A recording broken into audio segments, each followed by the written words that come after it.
I may have. Good evening, everybody. Welcome to the council meeting for April 25th, 2022. Please stand for the pledge.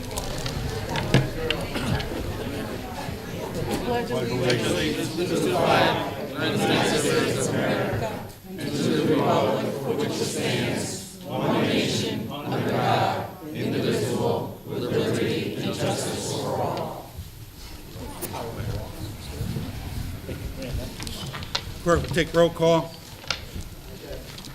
Councilman Gary Donovan, Councilman Gary Donovan, Councilman at Large, present. Councilwoman Colleen O'Connor, Councilwoman Colleen O'Connor, Council at Large here. Councilman Ronald Quagliani, Councilman Ron Quagliani, Council at Large, present. Councilwoman Bridget Hosky, Councilwoman Bridget Hosky, First District, present. Councilwoman Melly Garthwaite, Councilwoman Melly Garthwaite, Second District, present. Councilwoman Sarah Acrobali, Councilwoman Sarah Acrobali, 3rd District, present. Councilman Mitchell Galignano, Councilman Mitchell Galignano, 4th District, present. Councilwoman Robin Watt Hamilton, Councilwoman Robin Watt Hamilton, 5th District, present. Councilwoman Catherine Tucker, Councilwoman Catherine Tucker, 7th District, present. Councilman Victor Boris, Councilman Victor Boris, 8th District, present. Councilman Robert Bruno, Councilman Robert Bruno, 9th District, present. Councilman Stephen Johnstone, Councilman Stephen Johnstone, 10th District, present. and Chairman Peter Massaro.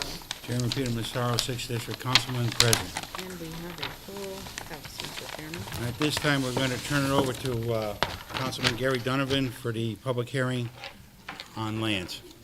Thank you, Chairman. Tonight we're having a public session as Communication C from April 11th, 2022, in regards to the sale, lease, or transfer of 610 Campbell Avenue rear. Is there anyone from the public who would like to speak on just this matter alone? For a second, yep. Good evening, Paul Froslow, 19 Bloom Street. This is very vague. Possible sale, possible lease, possible transfer. I mean, is it one or the other? Because how could we, as a resident, you know, we might be in favor to sell it, we might be in favor to lease it. What's the transfer? I mean, is it in regards, I think it's the building behind the community house on Campbell Avenue. Incorrect. No? Correct. It's before that? It is on Campbell Avenue. It is right next to H&R Block. Yeah, okay, so it's the woman next, owns- it's the next building over. Correct. Yeah, behind the old the TV place. Rogers TV. yeah. Rogers TV. She owns that building already. Okay, for did the city business. foreclose on it? In the back, Yeah, do we own it? we own it. Okay. Now, this is what I brought up last month's meeting in regards of the style school, Blake Building, and the place on First Avenue. I believe we should start putting these pieces of property out to the MSL listing, so the taxpayers of West Haven get the best bang for the buck. Now, if this is, it's just too vague. I mean, for sale, possible lease, possible transfer. I think we need to know more. Is it gonna be a straight sale? Is it gonna be transfer? Is it gonna be lease? What's it gonna be? I mean, it's hard. You guys probably know, but we don't know. Then we'll find out tomorrow in the paper that, oh, we sold it. Or maybe we leased it, but maybe it's a transfer. We don't know. It's very vague, and I just wish that we had more definition of what your intentions is for this evening. Thank you. Thank you. Anyone else from the public like to speak? Yes, sir.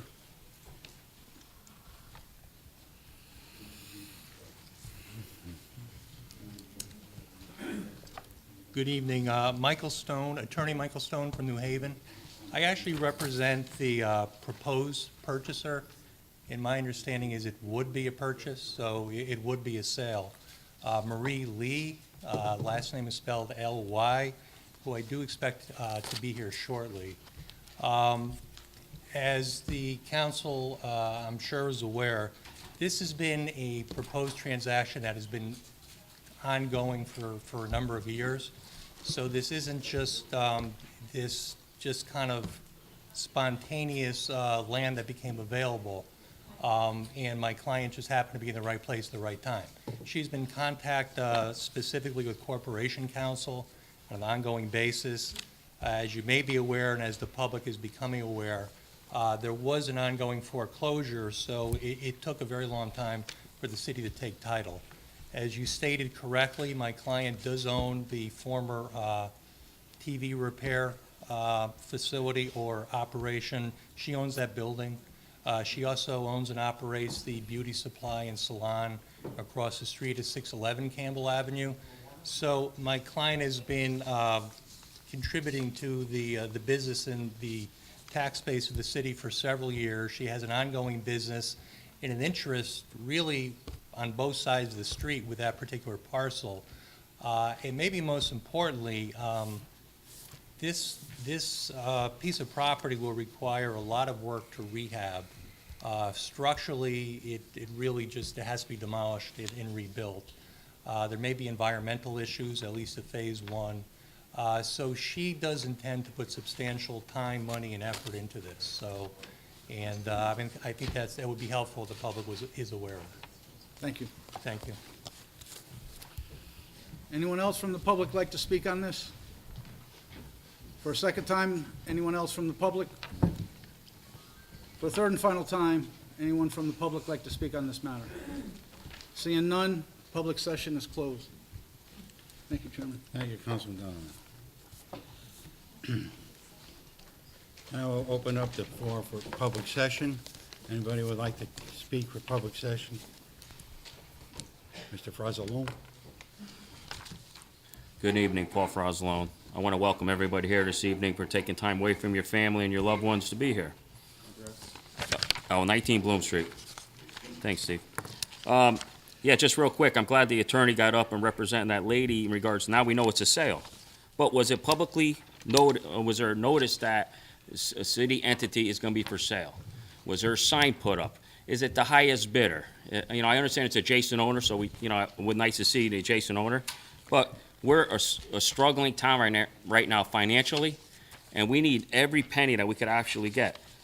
Okay. Now, I'm not here talking about the finances of the city right now because there's going to be many people behind me, I'm sure, going to talk about it. But we have other business going on in West Haven that I think we need to talk about. Over the weekend, I heard that, the regards to the conference center, that the taxpayers are going to be paying to knock this building down.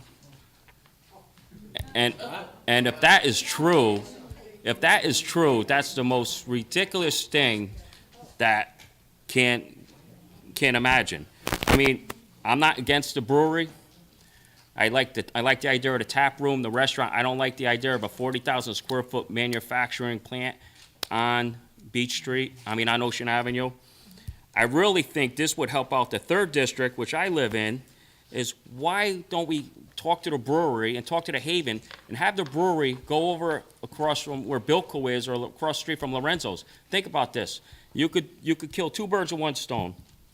It's already demolished. The place is already level.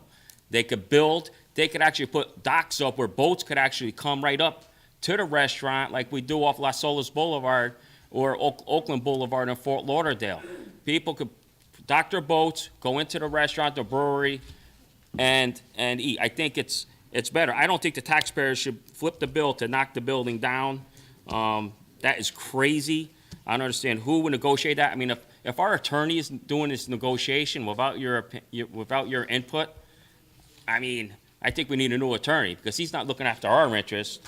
He's looking at someone else's interests.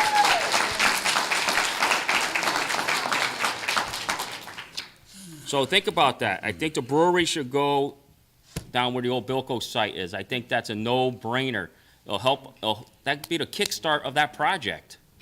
And then we'll find someone else to take the conference center. Because you got to realize, we approved, one of our commissions approved to move the boardwalk. Right now, it's a straight run to the flagpole.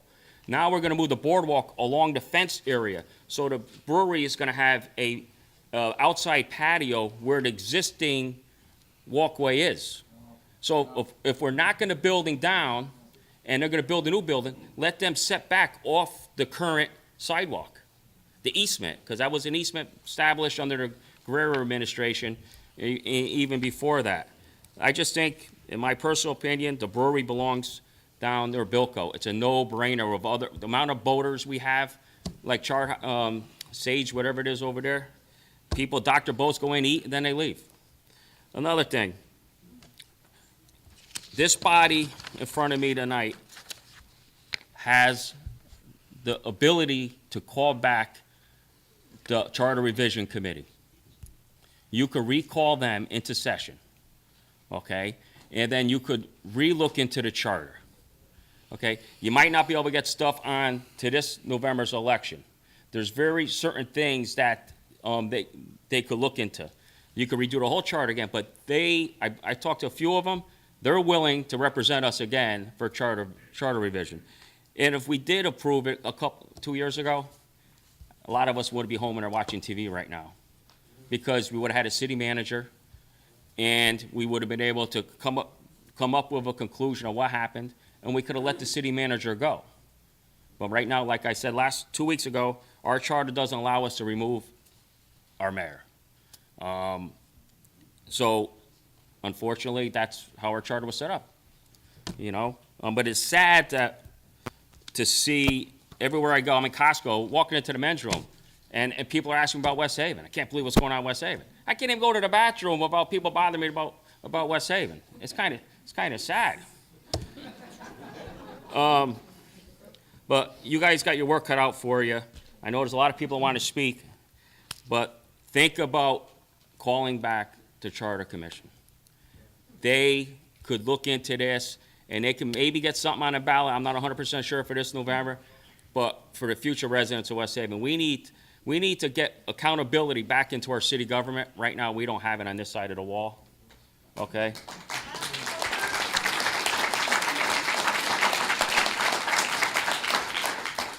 After tonight, I hope we could all, on this side, start coming out with positive things to move forward. But there's other business going on. The money's missing. You know, I talked to a few people the other day. You know, if you had a business and somebody stole money, you call the West Haven Police Department first.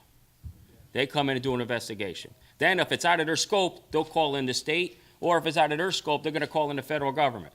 Some of this money's federal, some of it's taxpayers' money. So the taxpayers' money, the city police department should be looking into the money that was taken out of the taxpayers' money.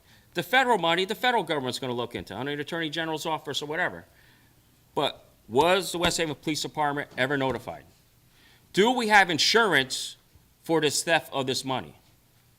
And I'm assuming that we do. If we don't, shame on us. Because in corporations, you take out a separate insurance policy for cases like this when money is stolen, misappropriated. So if we have insurance, did we put a claim in? If we didn't put a claim in, let's put a claim in. So there's a lot of answers, and I'm sure there's a lot of people behind me that got better things to say than me, but I think the brewery should be on Water Street. Thank you.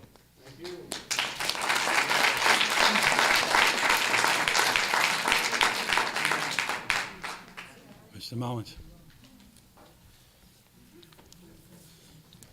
All right, good evening. Stephen Mullins, 22 Oak Road in Allentown. It is very good to see tonight that all 15 seats here on the dais are occupied. So with that, Mr. Frozelone spoke about the city charter and how he's looking for a charter revision. However, we're not living under a future city charter. We're living under the charter right here and now. And I'm going to talk a little bit about this charter here, which was revised most recently at the referendum of November of 2009. And in this current charter, as many may wish to have another one, this is the charter we're living with. And this is the charter that's living and breathing right now. There is, under Chapter 3, and this is under the first section of Chapter 3, and I'm sure you're all very familiar with it, and it speaks about the mayor and the duties of the mayor. Now, 2 weeks ago, Chairman Massaro began the meeting with saying Mayor Rossi is unable to be with us tonight. I'm paraphrasing, it's not an exact quote. Unable to be with us tonight because of she's away getting further education or something to that effect with her job. Now, from what I know of the mayor, her other job is being a certified public accountant, a CPA. So it's fine to moonlight as that, but I don't know any CPA conferences that would have gone on during tax season when CPAs tend to be relatively busy. And what I would like to know is where was this conference, where was this meeting, where was this training? And I want to go back to Chapter 3 in the city charter of the city of West Haven, and it says, and this is a direct quote, "The mayor shall be the chief executive officer of the city and shall receive such compensation as shall be fixed by the council." Now, here's the important sentence right here at the end. "The mayor shall devote full time to the duties of his," and I will say her, office. Right here. So, I believe that being mayor of the city of West Haven, as it is right now, according to this city charter, is a full-time position and should take precedence over any other position. And last week's meeting, or the meeting of 2 weeks ago was well publicized. It was going to be relatively controversial. And all my years of being involved, which has been too daggone many, over 30 years since I was a child, there was more people attending this meeting 2 weeks ago than I've ever seen at a city council meeting, barring a couple of controversial budgetary issues in the early 90s and late 80s. So if all meetings to miss, that was definitely not one to miss unless it was a family emergency. Thank you.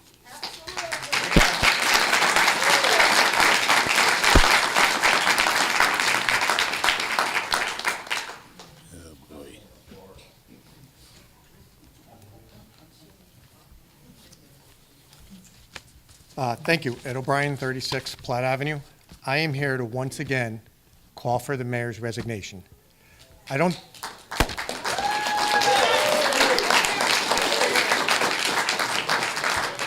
think, and this group behind me thinks, that it's impossible for us to move forward with you sitting there, Madam Mayor. You turned a blind eye as money walked out the door. And I think for the good of the city, we need to move forward. And we need to move forward with a new mayor, whether it be Mr. Chairman or anybody else. You there are a distraction right now. So that's my main reason for coming, but after hearing some comments at the MARB meeting, I think it's time we set the record straight a little bit. I think the lies, the misinformation has hurt the city. The mayor, in her attempt to bring down me, brought down the entire city. And I see you up there rolling your eyes, but it's okay. We're gonna get to that, Nance. May 14th of 2015. Now, let me just go back. We have MARB right now. Prior to MARB, we had MFAC, Municipal Finance Advisory Commission. We went to those meetings all the time, once a month. We worked with the MFAC. That later turned into MARB. MFAC came with no money. MARB came with $16 million. I thought it was something that was a good thing for this city. But on May 14th, I don't know if you remember because you were at this meeting,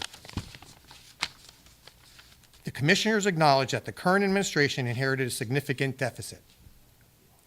So by sitting there saying you inherited a deficit, it's simply not true. The city has been a mess for 30 years. We deficit bonded, which got rid of the deficit. There was, and I know you're shaking your head, and so I'm going to address that also. We talk about the $8 million deficit you came in on. Back then, if you remember, the state was having budget problems, and they didn't release their money until August after that fiscal year. So the $8 million was promised. It was in the budget.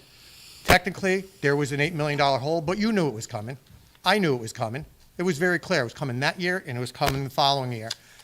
Because the governor said it. Listen, we also that year didn't get the Board of Ed money. Are we, why isn't it an $80 million hole? Why is it only an $8 million hole? So, again, I know as soon as I sit down and I can't respond, you're going to come up with something and saying how I'm not telling the truth. But then again, we have another meeting here. December 10th, 2015.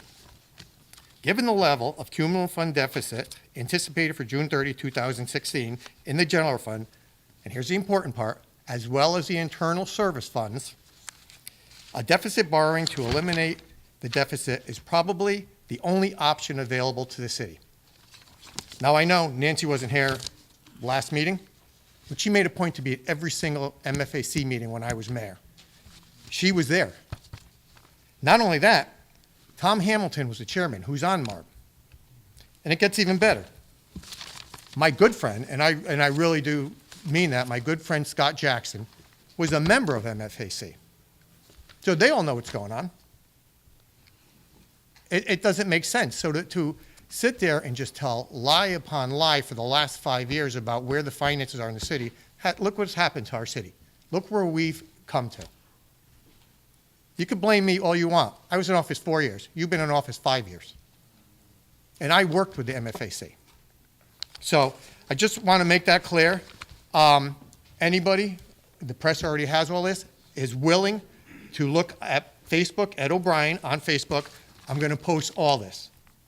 Because it seems that there is proof, and Nancy will say something, and people don't do the research. But Nancy was sitting there at those meetings. And again, you have to ask yourself, if we did the deficit bond, how did you not come in with money in the bank? What was the balance when you took office that day? What was the balance in the bank account? I could tell you what it was when I got there. It was 4 years. I still remember. It was $2.6 million negative. I would love for you to tell everybody what was the balance in the checkbook the day you got there. So again, my main reason was to straighten out some of this information. Some of the lies that you're telling, not only people of West Haven, you're telling MARB, and MARB knows about this, but also to ask you to resign for the good of the city. If you really care about the city of West Haven, it's time to go. Thank you.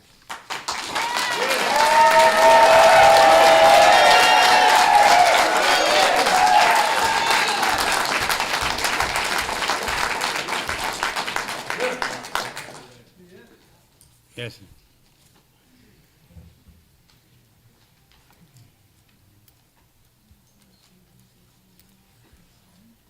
My name is Ed Wise. I live on Captain Thomas Boulevard in West Haven. Lived in West Haven about 40 years. I have never seen such a disgraceful operation in my life. No accountability. We have nothing going on in this city. We have towns in Milford, Shelton are lowering their tax rate. We can't even balance our budgets with monies we're getting from the state, and those are going to dry up very soon.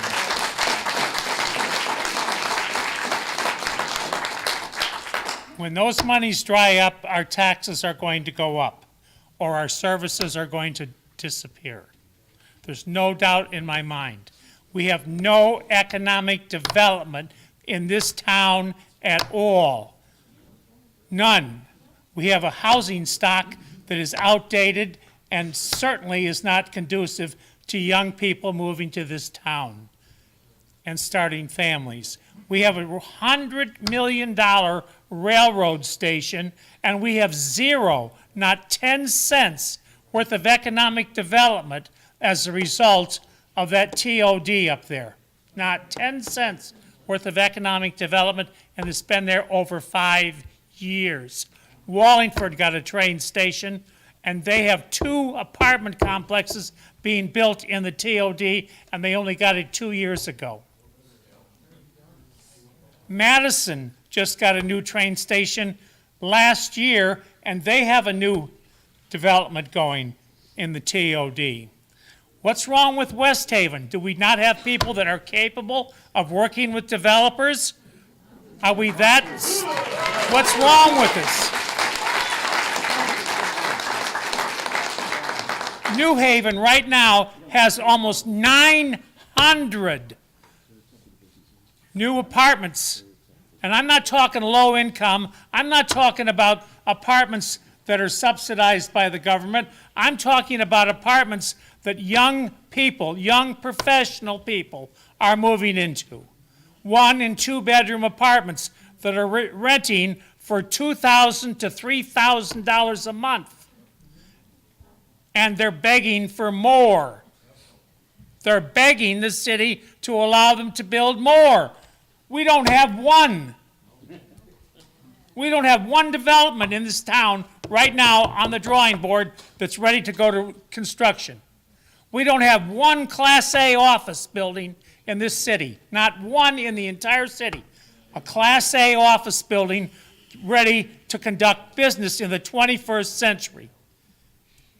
Why? Because we don't have anybody leading the economic development of this town. We have nobody. It starts at the top.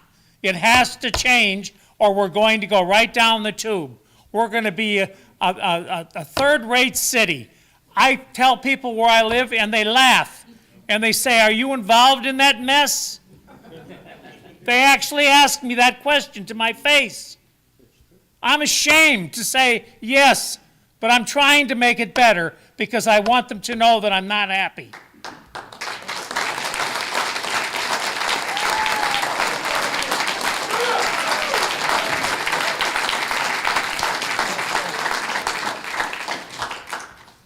Would anybody else like to come up and address the council?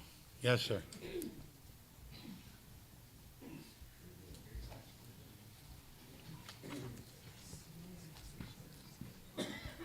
Good evening, Council. Thomas Cosa, 34 May Street.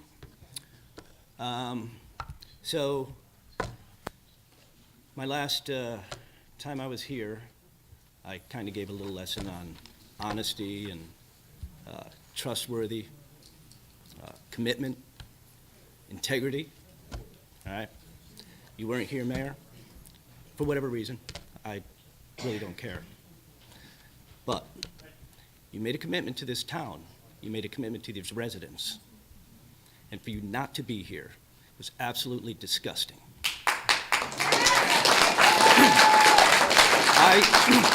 I'm not a Republican. I'm not a Democrat. I'm an independent. And what I am, I'm here for the citizens, not for any political agenda. I don't want any political spot.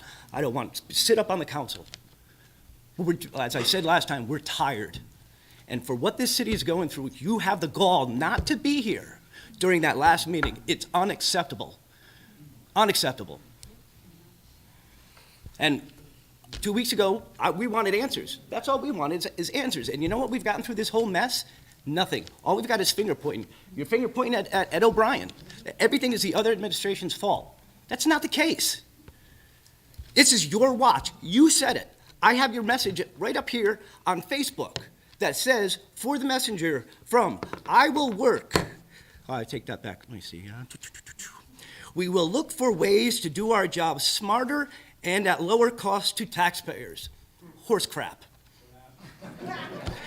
We have some exciting opportunities in economic development. My administration will evaluate and expedite projects in the pipeline and aggressively promote West Haven to potential investors. Have you driven around the city lately? No. Have you driven around and seen any real projects going? The Haven's a joke. All the down by the beach is a joke. I tell you, and I agree with the gentleman that just spoke. Who wants to come here? I tell you right now, I've been here for 20 years. I'm just a newbie. But I tell you what, if I was looking for a house right now, I sure as hell wouldn't be coming here. Not the way this is run. All right. Let's see, we also have, as elected officials, we are and have to be accountable for our residents. There you go. It's right here, Mayor. It's on your message on the City of West Haven's website. That's what you have. If you're not doing that anymore, then you need to change this message. Let's see. I am committed to making West Haven's government more transparent and accessible to our residents. Sorry, that's more baloney to me. Can anybody out here honestly tell me that you've been transparent? This whole administration has been transparent? Well, it hasn't. And the citizens are tired. I said that last time. Taxpayers are tired. Yes. And we're flipping the bill again. Not once, we got screwed over twice. Once because we pay for the city, and then we pay for the state, which you got money from both. So now what's gonna happen? We get to raise our taxes again, because that's how you're gonna get it back, right? Somehow nickel and dime us to death. And then you have Marb. You're blaming it all on Marb. Ed O'Brien, he brought Marb in. Okay, he brought Marb in. Thank God Marb is here, because they found what was going on here. Everybody's little fingers in the cookie jar. You got caught.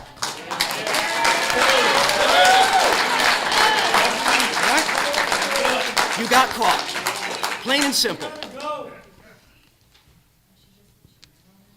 I believe that we work together no matter our political fraction or party. Well, that's a bunch of baloney too. Because you need to start working together as a part, as one individual party, not Republicans, not Democrats, for the city of West Haven. Can you do that? That's what we elected you all for. We trusted you to do this. Struggle every day. My daughter takes an AP government class. And you know what? This right here at this level is why people, kids, younger adults, even older adults, they have no faith in government anymore. This is on a local scale. I can only imagine what goes on up in the federal or the state.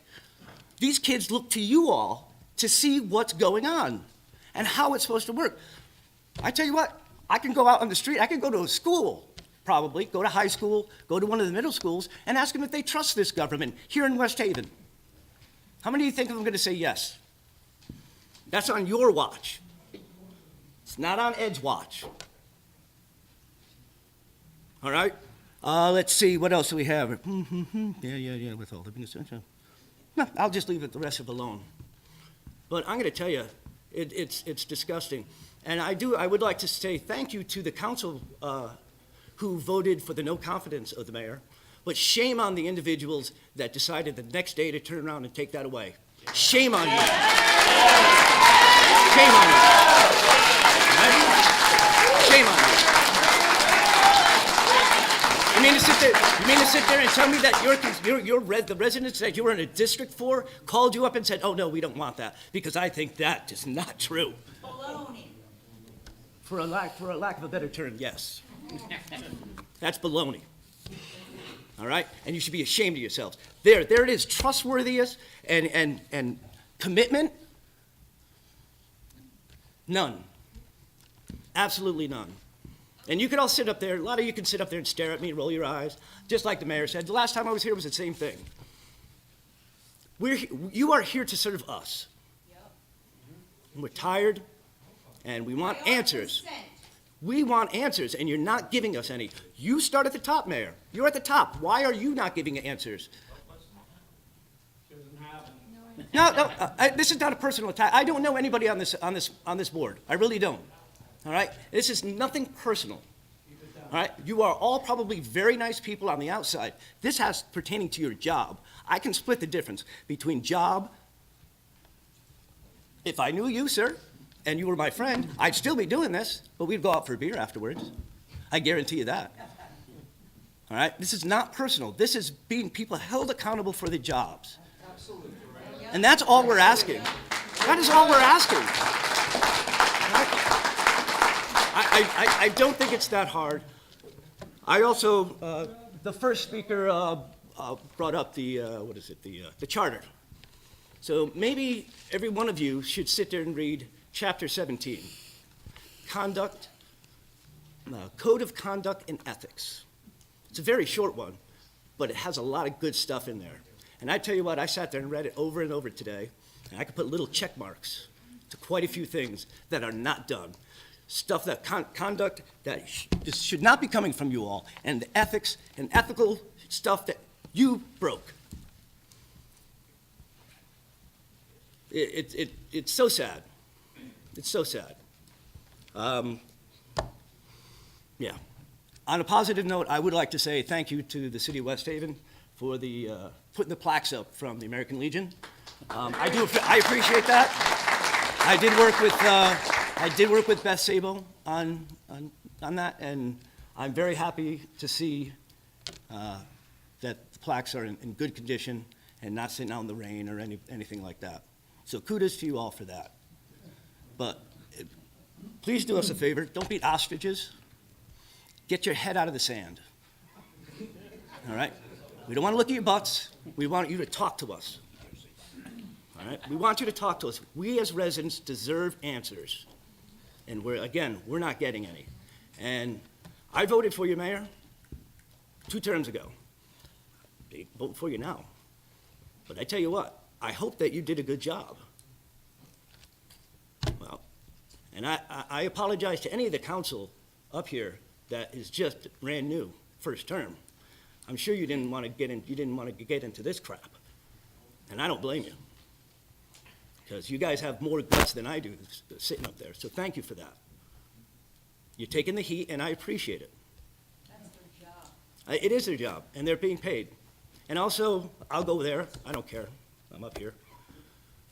Your raise. So in my profession, I get a raise based on performance and profit. How in God's name can you give yourself a raise, or any of these other people raises? 2%? Oh, is that for inflation? Because I'm telling you right now, I'm not getting any raise for inflation. I'm getting more money taken away from by the city to deal with your problems and for your raise.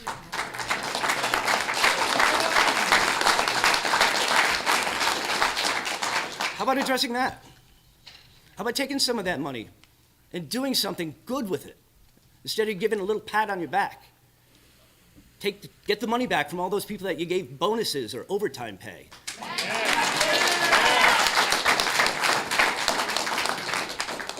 I mean, I wish I was Public Works Director. That's a hell of a paycheck he got for overtime.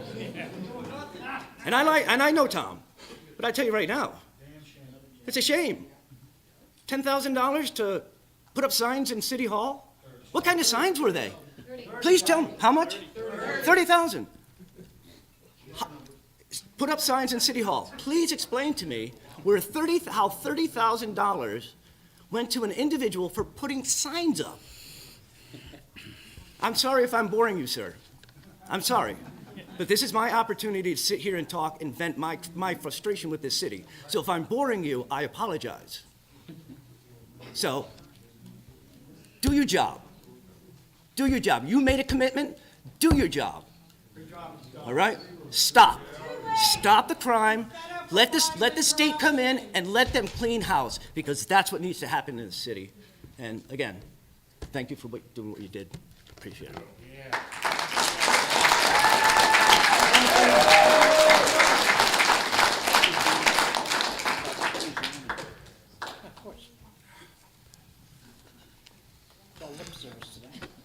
Arpa, Arpa, 4 Franklin Road. That guy was good. You were really good. He really has some good valid points. But time is of the essence, and it'd be redundant for me to sit here and talk about all the negativity that's come out towards this administration and this mayor. It's unprecedented. What's happened in the last few years is unprecedented in this town. I've lived here my whole life, 68 years. I've seen some good stuff, some bad stuff. This is unprecedented. This is scary of where we're at right now as a city. I don't have the answers. That's why we put you all in and elect you all into your positions, because we believe that you have the answers. But we've seen now that you don't. So at the end of the day, what we've gone through, Mayor, I have to ask for your resignation to really give this city what it needs. We have to begin healing. We have to begin moving forward. We're not going to move forward until there's major change. So again, I ask for your resignation.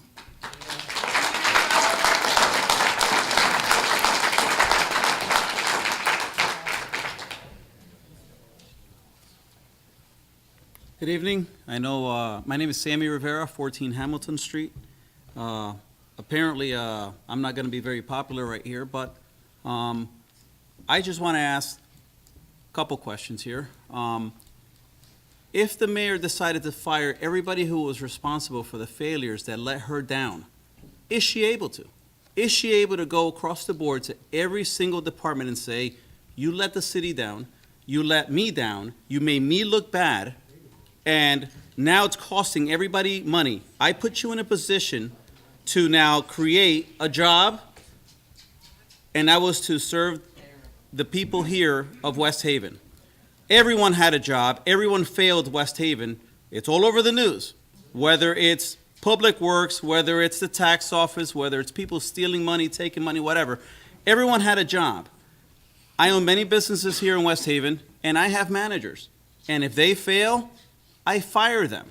And yeah, I have to deal with the unemployment office. I have to, deal with a bunch of backlash. But with the mayor, you have a union here. And all these people are gonna say, well, deal with the union, but can she fire somebody? That's what I wanna know. And if the answer is yes, okay, without the backlash, when it's time to people get fired. And if people get fired, let them be fired, because they let me down.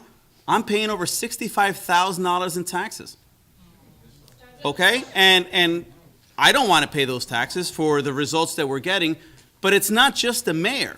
You guys have to also see, it's not just the mayor. Yes, the buck stops with her, I understand that. But you put people in positions to do their job, and when they don't do their job, just like in private businesses, you have to fire those people, reprimand them when they can, okay? And yes, if they steal money, call the cops. But then what? They get arrested, yeah, and then what? Now you have to put somebody else in there, and then everybody bashes the mayor and bashes her left and right. And I understand some of the concerns, and some of them are legit. Very well lit. Some of the points that people made here, very good points. But it's not just the mayor. We've had problems from Picard to O'Brien, and we've had some problems here, yes, absolutely, with the mayor. But now everyone wants to, economic development. These are private parcels that the town can't just say, well, yeah, we don't want that there, we want it over there. Well, somebody already owns that. So unless you're gonna take it, as the city's gonna take it, there's nothing anyone can do. So I would start with firing people, making it public, making a scene, and just hauling them out of City Hall and saying, you're fired, and you're effing fired, and making sure all the news people are there while you do it. And then that way, okay, you say, listen, if I'm going to be taken out of office because of everybody else's failures that let me down, so now I have to look bad, you're all coming down too, because now if the city needs a fresh start, it has to be across the board. It has to be people that don't live in West Haven, that have no ties to people here, or either the Picard group, the O'Brien group, the Rossi group, whoever it is, the left, the right. There's too many people here who are in bed with other people all the time, okay? It's too many people, okay? Let me do a favor to my friend. Let me have my other friend have this job or this or that. I'm tired of it. Yes, Milford's doing great. I go to Milford to eat all the time, and you look at downtown Milford, it's great. Try to do something here. Try to tell the guy who owns Silvers, you got to knock that down and build something that we want. He's going to say, what? It's private. Unless the city's going to buy the property, which everyone will say, well, what are you buying it for? No one's going to be able to do here anything in downtown. Now, try to put neon signs or LED signs. I can't even put one on my business. Well, it's not allowed. Well, you need a fresh look. You need something to look really pretty and nice here. Well, you have to change all that stuff so that the new people, when they come in here, the young one, this is a nice place to come to. When you go to Citrus, the restaurant in Milford, in that whole plaza, any given night on a weekend, you can't find a parking spot. It's great. West Haven should have that. We can't have that because we have an old mentality of thinking. We have to preserve. I understand you want to preserve the look of West Haven. I get it. But you also have to update and get with the town. You also have to get with the times. The times in West Haven has changed, and we have to get the newcomers that are coming in to want to visit West Haven, want to be here in West Haven. But it's not just the mayor's fault. I blame the other people that are underneath also, and they need to change, they need to go, and we need new blood here. Thank you.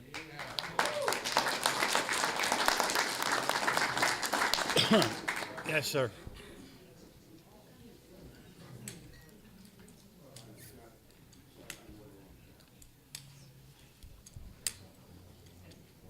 Excuse me, everybody here.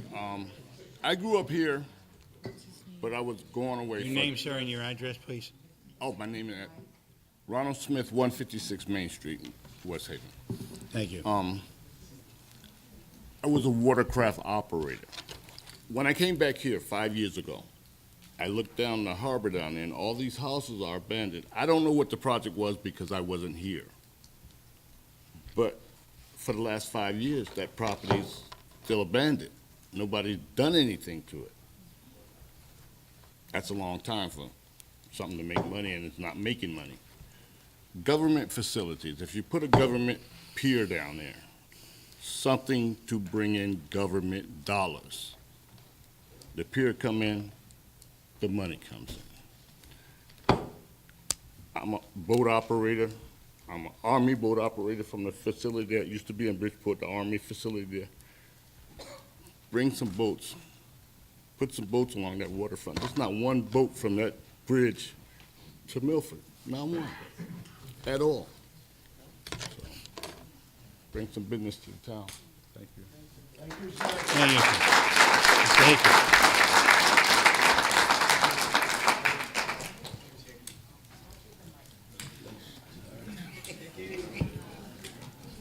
Michael Hickey, 32 Bungalow Lane. 2 weeks ago, I'd asked this city council to do an emergency session to call in the AG. We decided that we'd take a no-vote confidence for the mayor, but as I see on the agenda tonight, there's still no vote to call the AG. The reason I'm saying that is the simple fact is a private citizen can't get the Attorney General to come down into a government situation. City council has to ask for it. Now you can either do it again tonight, or you can put it on the agenda for May 9th. And the mayor can do it as well. She can put it on the agenda, because I want this city council to vote for it. You cannot fumigate a house till you take the trash out. And we need all the trash out. I don't care what anybody says. I absolutely believe, beyond a shadow of a doubt now, that the greatest thing that happened to this town is Mike got greedy. He didn't want to take 4,000 or 5,000. He took 450 grand. All right? It blew this city wide open. I blame the mayor for not picking up 9 checks for $85,000. You're a CPA. I would have questioned the first one. Never mind 9.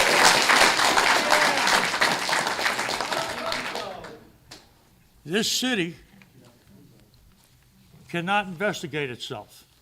That would be like Al Capone being asked by the feds, listen, we think there might be a little criminal organization going on in your company. You want to check that out for us? No. This is a good old boy town, all right? Yes, it is. And anywhere and anytime you can take care of each other, you're going to take care of each other. And anybody that steps in the way, like somebody like me, all right, you turn the dogs loose on me. It's not the first time this town's called the cops on me, but I'll stand my ground. Read my lips. My father said it, and I mean it to the day I die. I'm the thickest Mick he ever met. I will never back down, and I will die where I stand. This has to change. $168 million a year budget, and the taxpayers here have absolutely nothing to show for it. We're bleeding blood. Now I know why, with all the money that's being sent in by the taxpayers, you keep running short. When you got bill of ladings coming in and invoices coming in being signed off only by one person with no exact reason or if they were even done, as far as I'm concerned, that's money walking for no work done or proof that it was done. I got a new finance director that's on TV showing the vault where we keep last year's papers. That's a storage vault. All the paperwork is too new to be in that vault. That's end of the year closing, complete. That's all files. I wasn't born yesterday. Here we go again with the 3-card Monty. Now you see it and now you don't. I played this game too many times in my life. I've told you this before, there was something wrong and now it's wide open. All right? You are going to be taken over by the mob. Why? Because Lamont needs to get the sunshine off of him and onto you.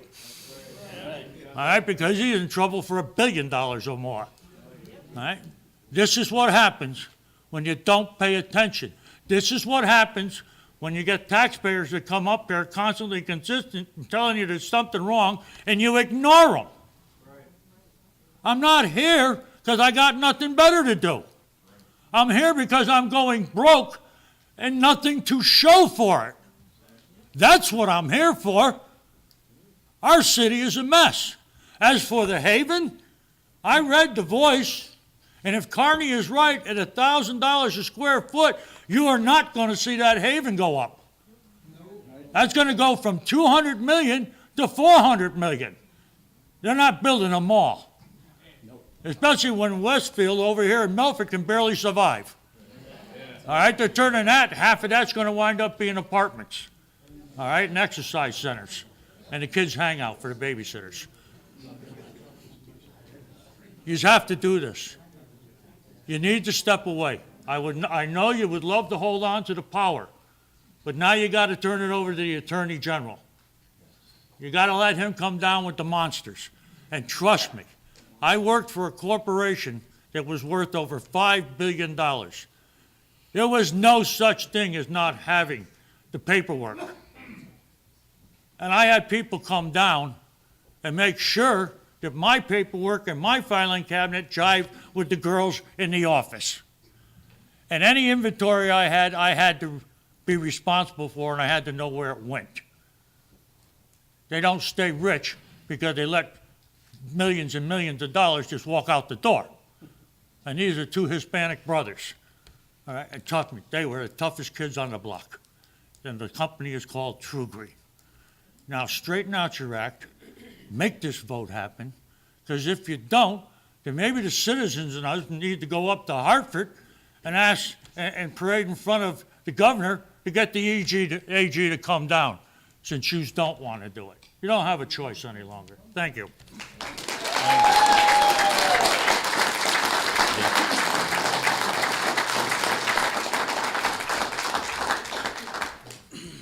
David Riccio, 56 York Street, lifetime West Haven resident, longtime West Haven youth athletic coach, 5 times on the city council, and West Haven Republican town chairman.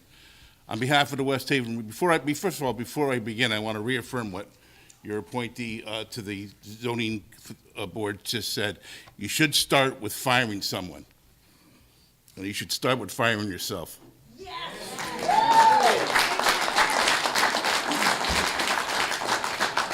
So as chairman of the West Haven Republican Party, we are standing firm on our positioning, and that is that you should resign.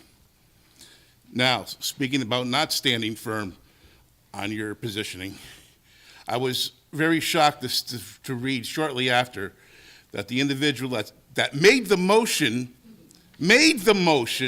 for this city council to have a vote of no confidence, speak and take a positioning, and he didn't say it was an individual position, that the council has changed the position and stood firm behind the mayor. Now, when did you meet between the last 2 weeks to change your position? Because your spokesman says you changed your positioning. So I know I've talked to a few of you, and you haven't changed your position, and you're firm behind the fact that you have no confidence. So I don't know how we changed our position in the last 2. When you speak for yourself. Don't speak for the other 12 members, please. Now, you have before you, I believe you have approvals for MARB. I went through this Code and Resnick thing, and I don't understand how we can approve anything to this evening when the individual that sits at the head of that MARB board is implicated in this study. I just don't understand. You guys, listen, you can lawyer up all you want. Whether it's you're sitting on the city council, whether it's sitting the head of boards, you can lawyer up all you want. But when you do something wrong, you're fair game because you're in the public eye. Trust me. And because you're lawyered up doesn't mean we have to. If you did something wrong, the public has a right to speak their voice. So anything you have before you that has any MARB related, how in the world can we ever prove anything when the guy who's sitting at the top is in this report?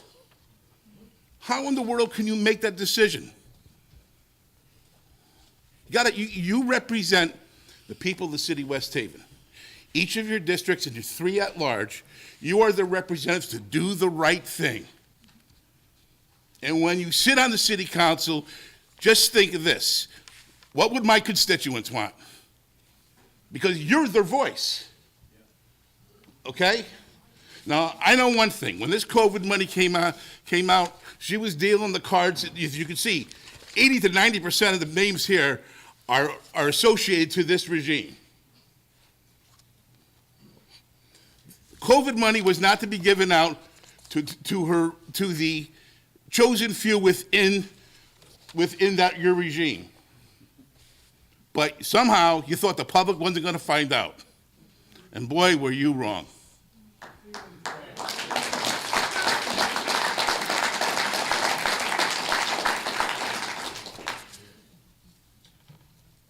Let's go review a few things.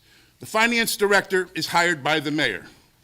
Somebody had to put that former state representative's name as the representative to be the person dealing out who's getting the money. I know probably exactly who gave you the name to the city council to vote upon.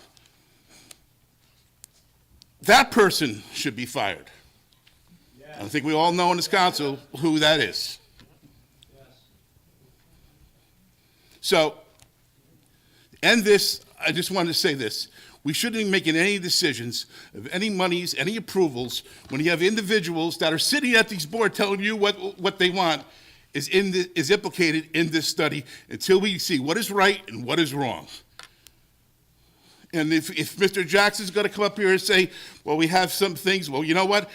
I want to hear from the state MAR board and people that are not part of this administration to say, you know what? All these expenditures that were done was above board.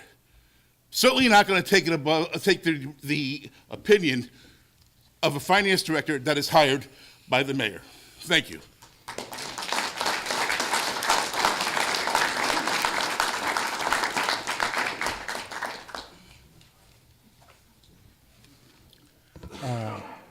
I don't know where to start. Name and address. Howard Chernikoff, 47 West Walk. Now, I wasn't going to say anything. I consider myself somewhat apolitical. I'm not Democrat, I'm not Republican. I know the people there that are in, and I know the people that are not in, and I have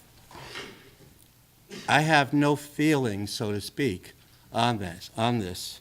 But I lived in West Haven I live on 47 West Walk. I've lived there for about 12 years, but I'm a native of West Haven. Grew up here, went to the school system, and with the 2-year interruption from Uncle Sam, I went to college, got a degree in political science. And in the magazine at Southern Connecticut that we had at the year, I just have to say this. There's only one thing to say. I put this in the magazine. Never has anything been so cleverly masked or dissented as the manure we collectively sanction as politics. That's it.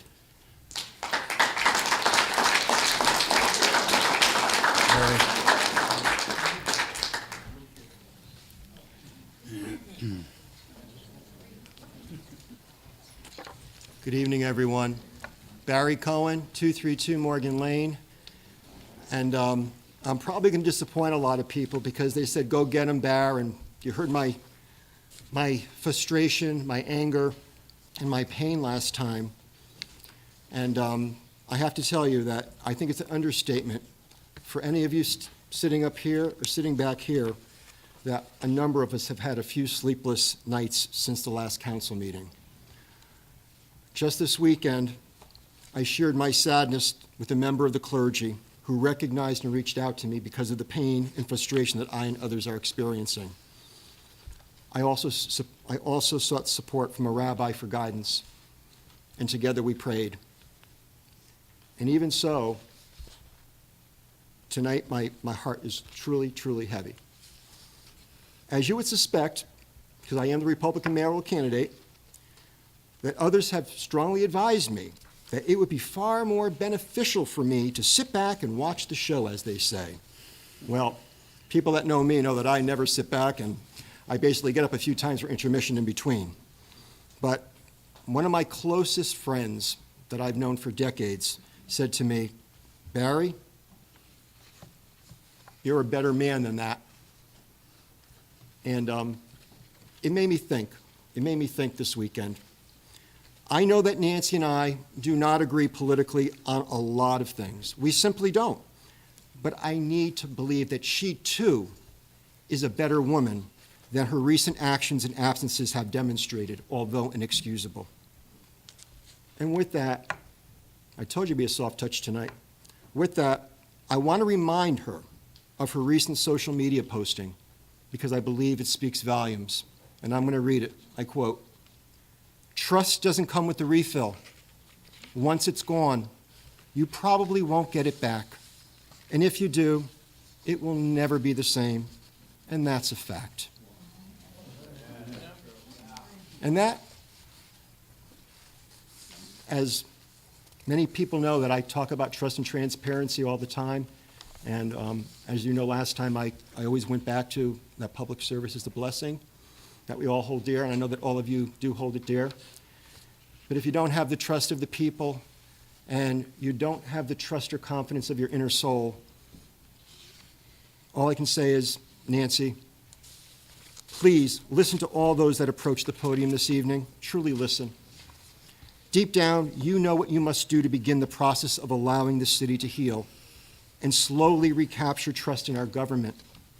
And as you know, as many know, in the beginning of this, going back a few weeks ago, I was very hesitant to have anyone ask for any resignation. As I said, we needed an outside investigation, et cetera, as I said last time. But now, quite honestly, there seems to be no other choice. A change in the culture starts at the top. And equally unsettling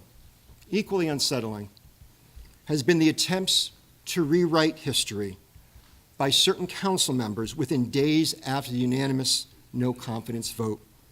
Their actions have only magnified the disgust of our community while putting on a full display of politics as usual.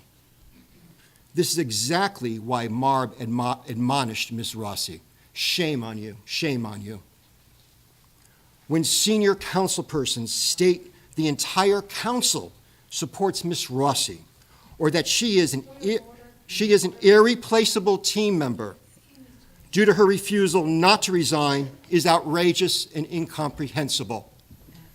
I truly hope that the no confidence vote taken was not smoke and mirrors to placate constituents. I know in my heart that each of you are better, much better than that. Thank you. God bless.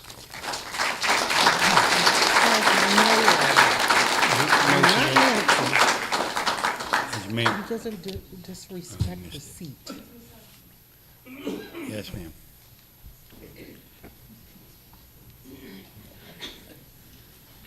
Paige Weinstein, 20 Platt Avenue. I actually am beginning my say with that same Facebook post. Trust doesn't come with a refill. Once it's gone, you probably won't get it back. If you do, it will never be the same. That's a fact. Just 2 days after this council passed an unanimous vote of no confidence, Nancy Rossi posted that statement to her Facebook post. Apparently, that statement made quite an impact on the council.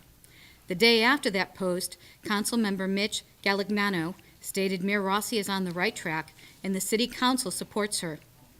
1 week later, I read in The Voice, Councilmember Bridget Hosky stated she believes in the mayor because these new men chose to come to West Haven in the darkest hours under her leadership.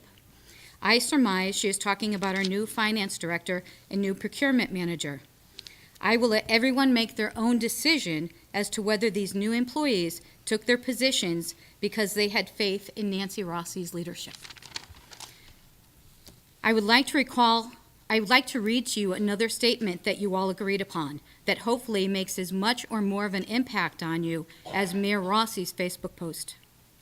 Do you each solemnly swear that you will support and uphold the Constitution of the United States, the Constitution of the laws of the state of Connecticut, and the charter and ordinances of the city of West Haven, and you will faithfully discharge the duties with the elected position of the city council that the taxpayers and citizens have placed with you, so help you God, without perjury.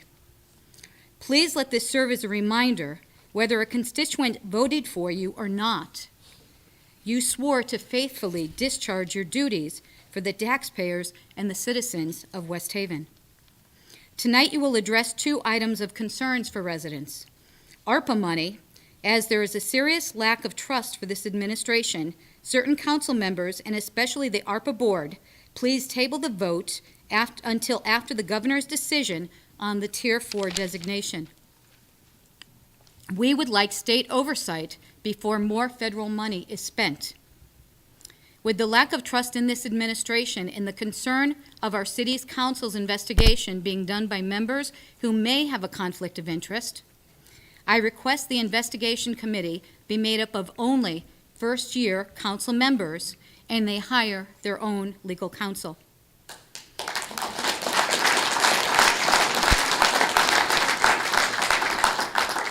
In part, I disagree with Mayor Rossi's post. To the council members, I do believe trust can come with a refill. It may be hard, it may be lonely, but it is possible and will reap great success and satisfaction. I ask you all again to reflect, how will you be written in West Haven's history?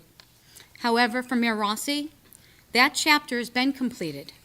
You assume responsibility for the misappropriations and the thefts happening under your watch and by the people that you appointed. With your mismanagement, I believe you need to resign, and as stated by Governor Lamont, let the residents of West Haven have a fresh start. Thank you.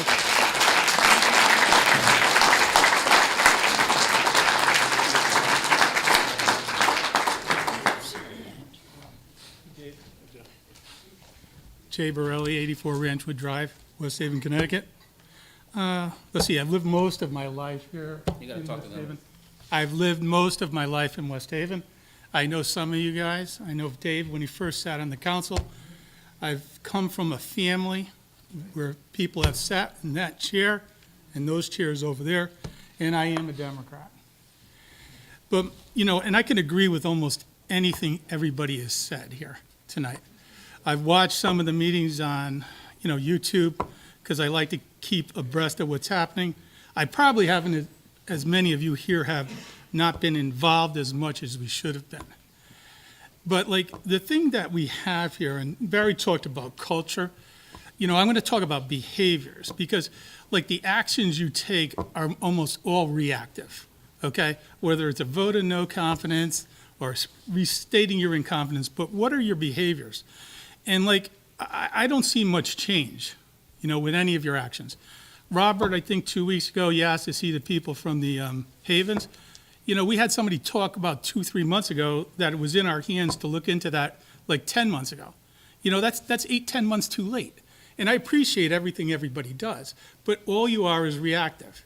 And I personally lost confidence in the council now, because like you can't say one thing, Mitch or Bridget, and I get what you said, and you came back after it, but you can't say those things, okay, and then turn around and change, because it just destroys the people's trust. The other thing you could look at, I think some of you guys should watch what the videos look like from once in a while, because it doesn't look like you're paying any kind of attention, okay, as to what's going on. You're looking at your phones, it makes no sense, okay? So I don't know what happens. I actually hope the MARB does take over, because I don't think it's going to be all that bad. I actually think it's going to be pretty good, because it's going to force you to make the changes. And the other thing that it's going to force you to do is do your jobs. You need to be proactive with things like the Havens, Beach Street, economic development. Maybe the mayor can't do it all, but why isn't one of you going around like Ben Blake does with the Milford Chamber of Commerce and going out and meeting all the businesses so you can get involved? And you could rotate it around. This is something that you need to take personally, and you got to realize we need to make change. You know what? I get the thing about the credit card, and now I'm bringing up a task. I get it, okay? You think it's a good idea, but listen, that's not proactive thinking, okay? All right? Not listening to the MARB and not implementing, their measures is not proactive thinking, okay? Let's do something proactively here, not reactive. Thank you.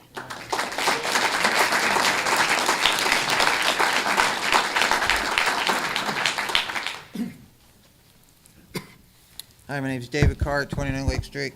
So I came here tonight to talk about Pollinator Pathway. This is a project I did last year, and we raised a total of $2,600, and we installed about 2,000 perennial plants in town, and I started this program again, and if anybody looks it up, Pollinator Pathway, West Haven.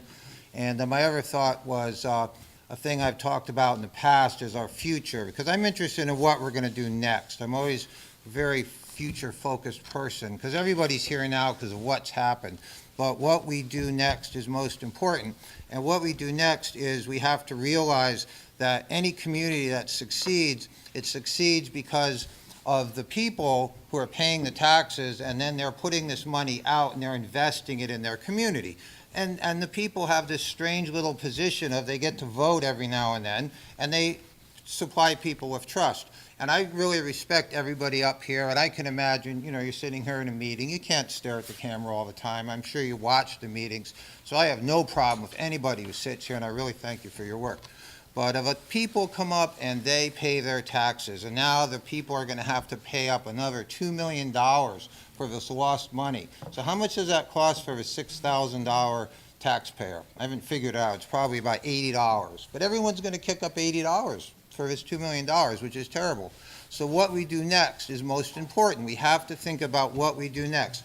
Everything has to be about this HEAT platform. HEAT is honesty, efficiency, accountability, and transparency. Everything is built on the foundation of the HEAT, because the HEAT is what bonds things together, and the HEAT is also what gets rid of contamination. We can use HEAT to purify, and we can use HEAT to build. But if you don't apply HEAT, we're not going to get anywhere, because everybody's involved. All the checks are written to all the employees, and every person knows what they're doing.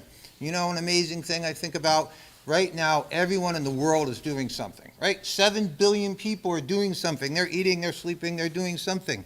Everybody at the same time. So everybody who's a part of the city is doing something.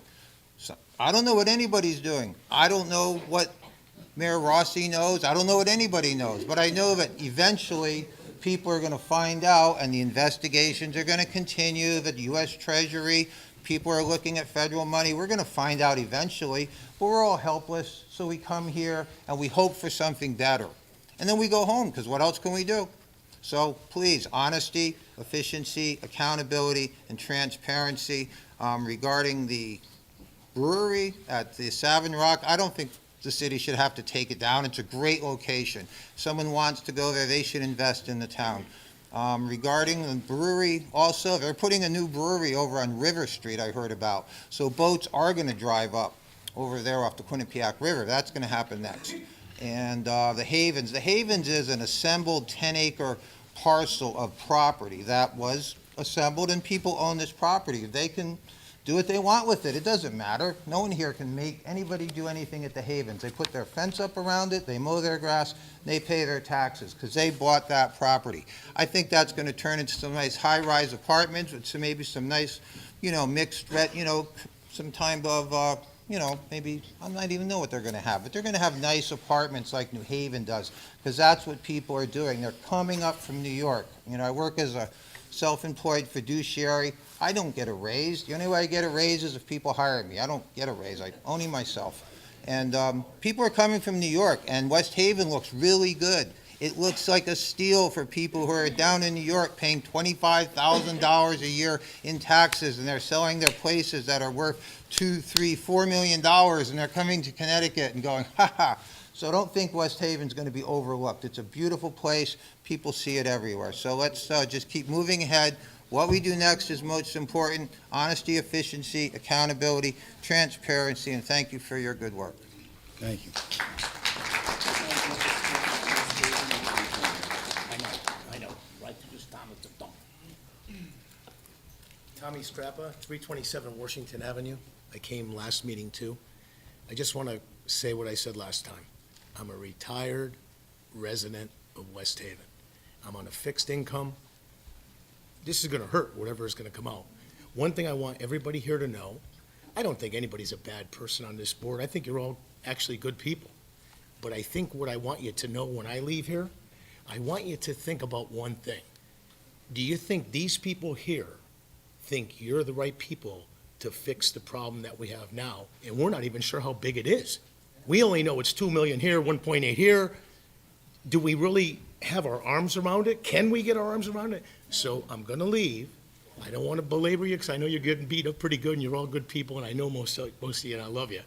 But are you the right people to fix the problem? That's the big question here.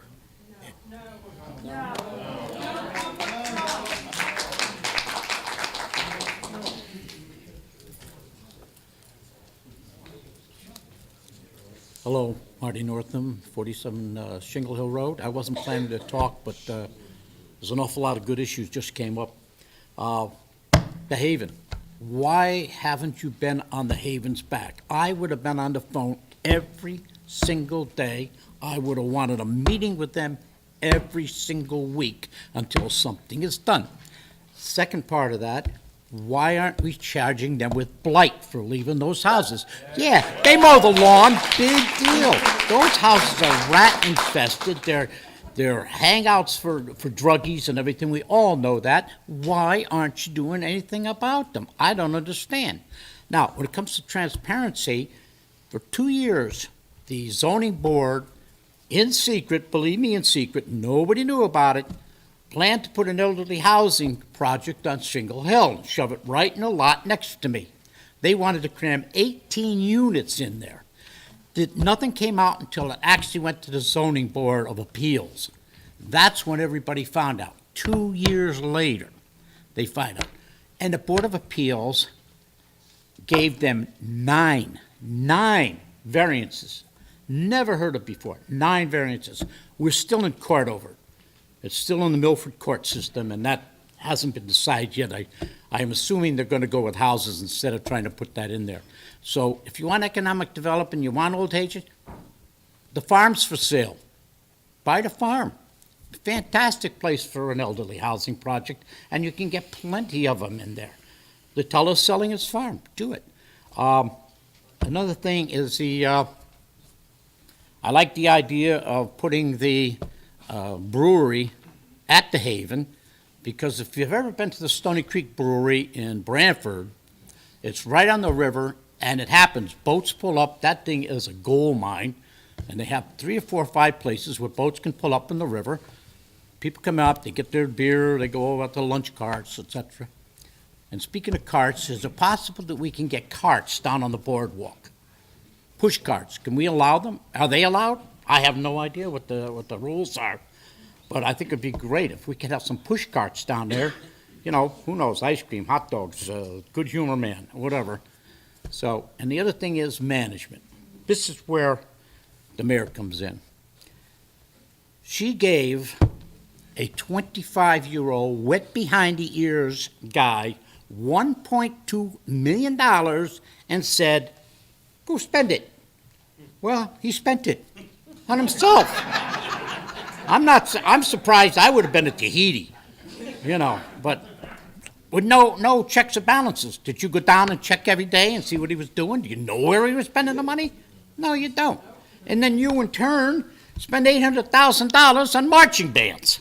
So I think you're through. I really do. I think you've got to resign. I'm sorry. That's the way I feel. Thank you.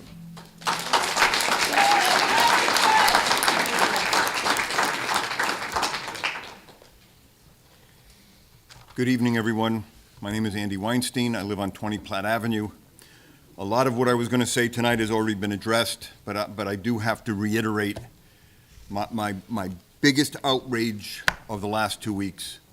Mitch, to represent 3 days after a unanimous vote of no confidence, to say in the MARB meeting that, well, I'll read the quote. I really do believe the mayor is on the right track and the city council supports her.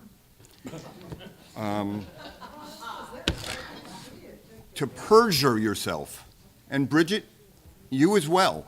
You all voted no confidence, and 3 days, 4 days later, I'm reading in the paper that you support the mayor. I think it's outrageous, and it's business as usual in West Haven. As part of that no confidence, in the last town council meeting, it was also unanimously agreed that the council would investigate the waste, fraud, and abuse in this administration. And given that the past of the town council's job is to oversee our finances, and the possibility exists that some members of the council may have shunned that responsibility, I think a motion should be made tonight that only the new members of the council be part of the investigation committee.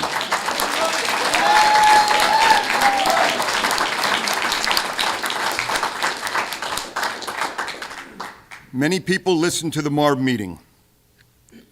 When it was over, most people tuned off, but not everybody. There was a conversation between lawyers speaking about, and these were lawyers for the city, speaking about when's going to be a good time to put an injunction on the governor, before he signs Tier 4 or after. I would like to have a motion made tonight that this city stop spending money foolishly, and if our mayor wants to pay for an injunction, Marb is actually here to try to help. I know that's foreign to some people here. They think it's, but this city is in crisis. This city is bleeding money, and somebody needs to come and save us, and Marb is trying to do that, and all they do is get resistance from the mayor and her people.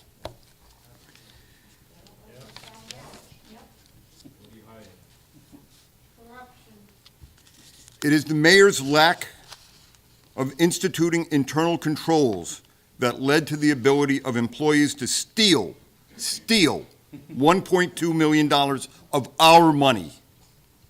The mayor's lack of fiscal management led to the misappropriation of nearly $900,000, as reported in the Cohn-Resnick independent audit.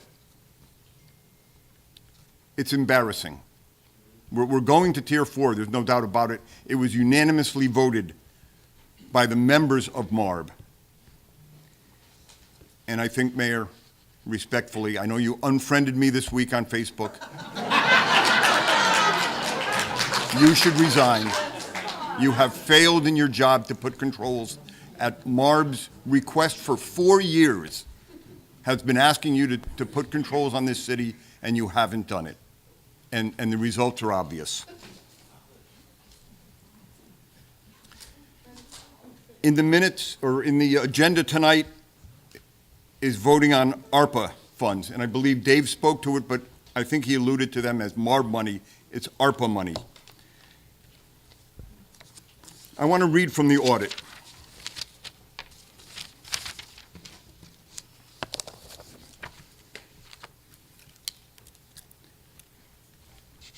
Baybrook Remodelers received $78.50 for a shower remodeling project. Cohn-Resnick individuals, Mr. Esposito and Mr. Saplinski, visually inspected the shower on February 7th, 2022. Although Mr. Esposito stated the project was completed, the condition of the shower did not reflect any of the work that was represented on the submitted invoice. Mr. Saplinski confirmed the work was never completed. I can keep reading. The bottom line is, Mr. Carney, let me go one step further. There's a section 5 in the audit about Baybrook Remodelers. The principal, and I'm quoting the audit, the principal of Baybrook Remodelers is Kenneth J. Carney. Mr. Carney is the principal of 4 vendors that received payments from the city, including non-COVID expenditures. In the vendor payment history provided by the city, the total of these payments was approximately $59,000. Mr. Carney is the chairman of the West Haven High School Building Committee and the West Haven Building Oversight Committee. He lives in Orange. Cohn-Resnick was not provided with a copy of Mr. Carney's Code of Ethics disclosure form. Mr. Carney was recently appointed by Mayor Rossi to the West Haven Arpa Committee, a committee established to oversee $29 million. That hurt. No thanks.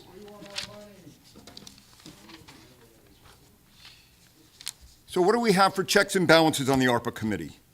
There's 6 more people on the committee. 3 of them are Mr. Carney's family members, and the other 3 are his employees. This is an outrage.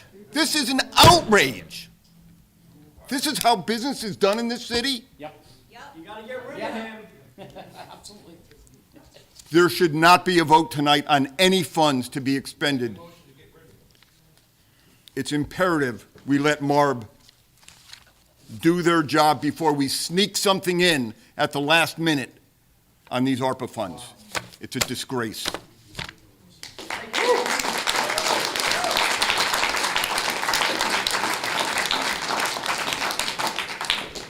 Anybody else like to come up and address the council?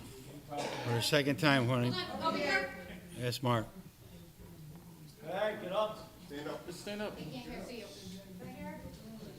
Wait a minute. Wait a minute, ma'am, somebody else is coming up.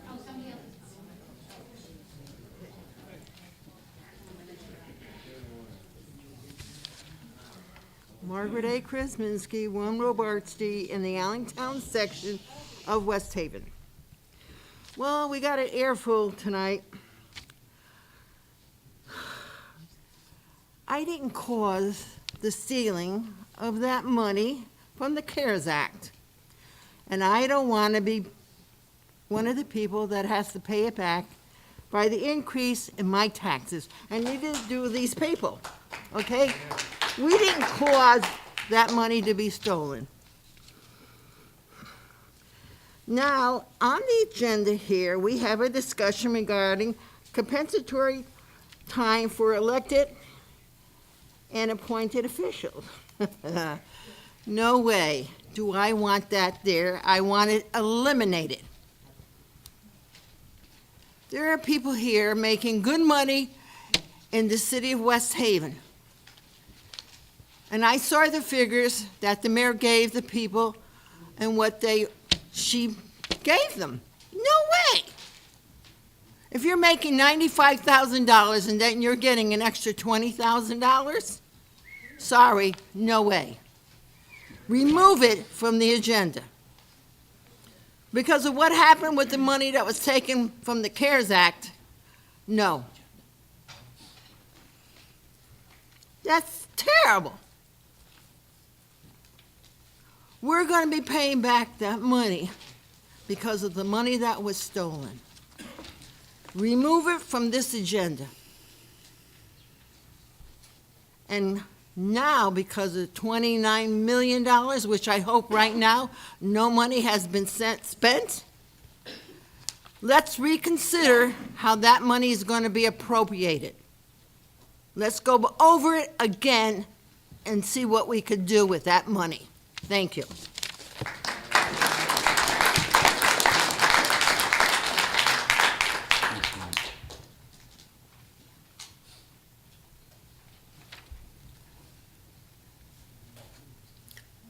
My name is Lynn Schlosser, and I live at 105 West Walk.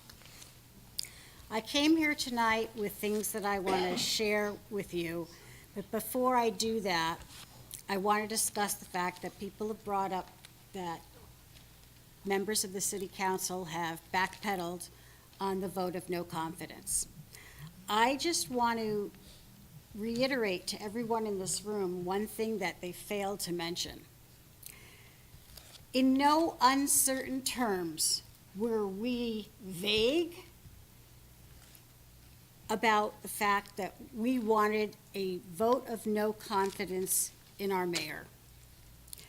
You all knew it when you took that vote, and so the next day or the next couple of days to turn around and say, oh, I didn't mean a no confidence in the mayor, I meant something else. That's ridiculous, and we all know it. We were all here to hear it. Now, the reason I'm here tonight is that I'm part of a group of people that got together, a bipartisan group of people. It included Democrats, Republicans, independents, and unaffiliated. we got together and we wrote a resolution and collected signatures on a petition. We're nearing our goal, and we'll continue, but before the allotted 30 days is up, it will be submitted to not only the governor, but to MARB and to you at the city council, most likely in 2 weeks. Okay? I'm going to read the resolution that we wrote. Whereas the city council is the legislative body of the city of West Haven, and whereas the mayor, Nancy R. Rossi, is currently serving a third consecutive term, first elected in November 2017, and most recently re-elected in November 2021. And whereas the Municipal Accountability Review Board, MARB, has provided oversight of the municipality in a Tier 3 status since late 2017. And whereas the mayor has maintained a contentious and obstructionist posture toward the MARB and its stated purpose, which provides technical, financial, and other assistance and related accountability for municipalities experiencing various levels of fiscal distress. And whereas the mayor has displayed inability to change procedures, policies, and internal controls required under MARB oversight, which has resulted in increased frustration of the residents and members of the board and the loss of promised restructuring funds from the board. And whereas the mayor has continued to dispense blame for the state of the city and has repeatedly refused to be accountable or transparent to the residents, and whereas the mayor's lack of instituting internal controls led to the ability of employees of the city to fraudulently receive over $1.2 million of taxpayer funds, state aid, and federal grants.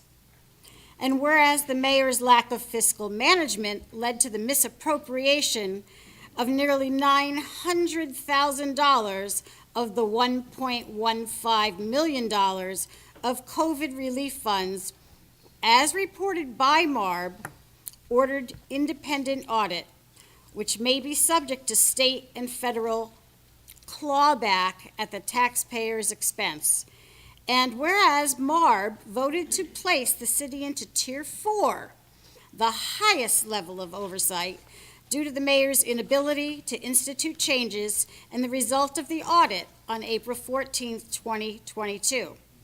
And whereas the city council unanimously passed a vote of no confidence of the mayor on April 11th, 2022. Whereas the residents have lost faith in the mayor and the administration as evidenced by the filing of a petition and exceeding the minimum number of signatures required.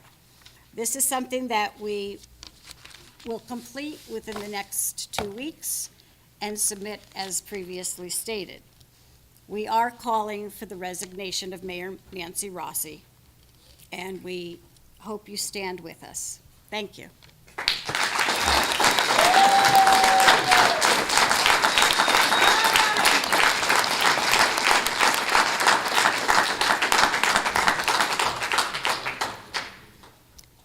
My name is Kimmery Mullen, and I live at 46 2nd Avenue. Governor Lamont recently said that West Haven would benefit from a fresh start. The people of West Haven, Democrats, Republicans, independents, and unaffiliated, have spoken and agree with that statement. It is time to resign so this city can get the opportunity to have that fresh start, so we can recover and we can move forward as a city together. Thank you.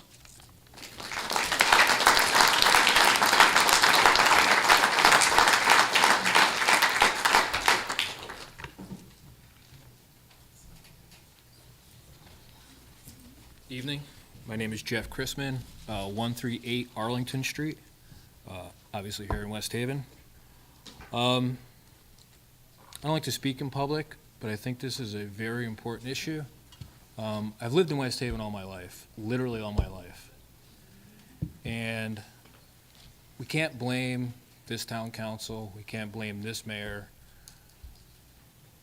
about all the problems that West Haven has. West Haven's been on the decline for decades. For decades. When I was a little kid, I was hearing about the Havens. It wasn't the Havens back then, but some sort of development down there. And nothing's happened. I've seen Milford, Orange, Brantford, Guilford, Madison, Old Saybrook, all have wonderful development plans in place to make their city a beautiful place. Go down to Milford. What they've done with the harbor there is absolutely stunning. It's stunning. Why can't we do that down there? Why not? It's a dump down there right now. And I hate to say that. I really do, because I love this city. I really do. I've had a lot of opportunities to move out of this city, and I haven't. But it's getting harder and harder not to do that. The current situation in this city, I've worked for many people in my careers, and I've been responsible for lots of money, other people's money. Massive inventories where I was held accountable for that money. I read the Marb report, and I don't know what to make of it. I'm not an accountant, but just a cursory glance at it, it's nothing short of horrific. Nothing short of that. And the people at the top, when my inventory was off, my boss came to me. He didn't go to the people picking the parts.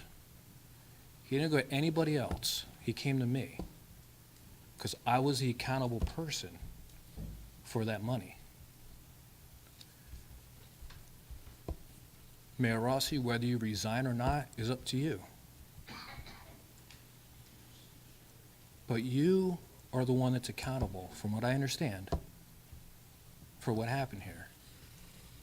You're at the top. You're the one who should have been overseeing that money. And I'm sure maybe the town council too. But you should have been overseeing that money. Because the problem is, they aren't paying that money back. Everyone in this room and all the citizens of West Haven are paying that money back. And higher taxes. We have some of the highest taxes in the state already, I'm sure. It's outrageous that, you know, I hear what people pay for taxes, and I'm like, for what? For what?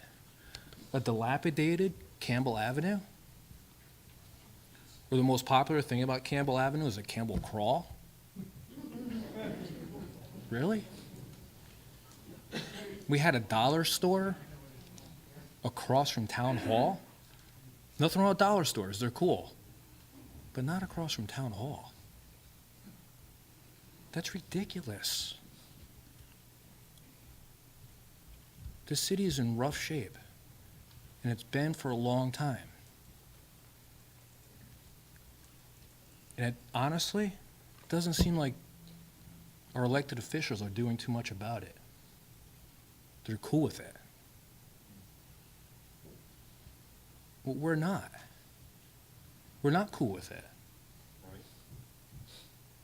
What's the city going to be like in 10 years if it's this bad now? 5 years? Was it 5 years or something like that since the Havens was taken over? What's happened down there? Nothing? After all the promises? Nothing. Okay, you knocked down, a few buildings got knocked down. Big deal. That's the easy part. How come there's no economic development here in West Haven? None. I've heard anecdotal stories about companies that will not come here because it's so hard to do business and they feel it's a corrupt city. Not cool. I mean, just look around you. Drive down, start off at Housatonic River.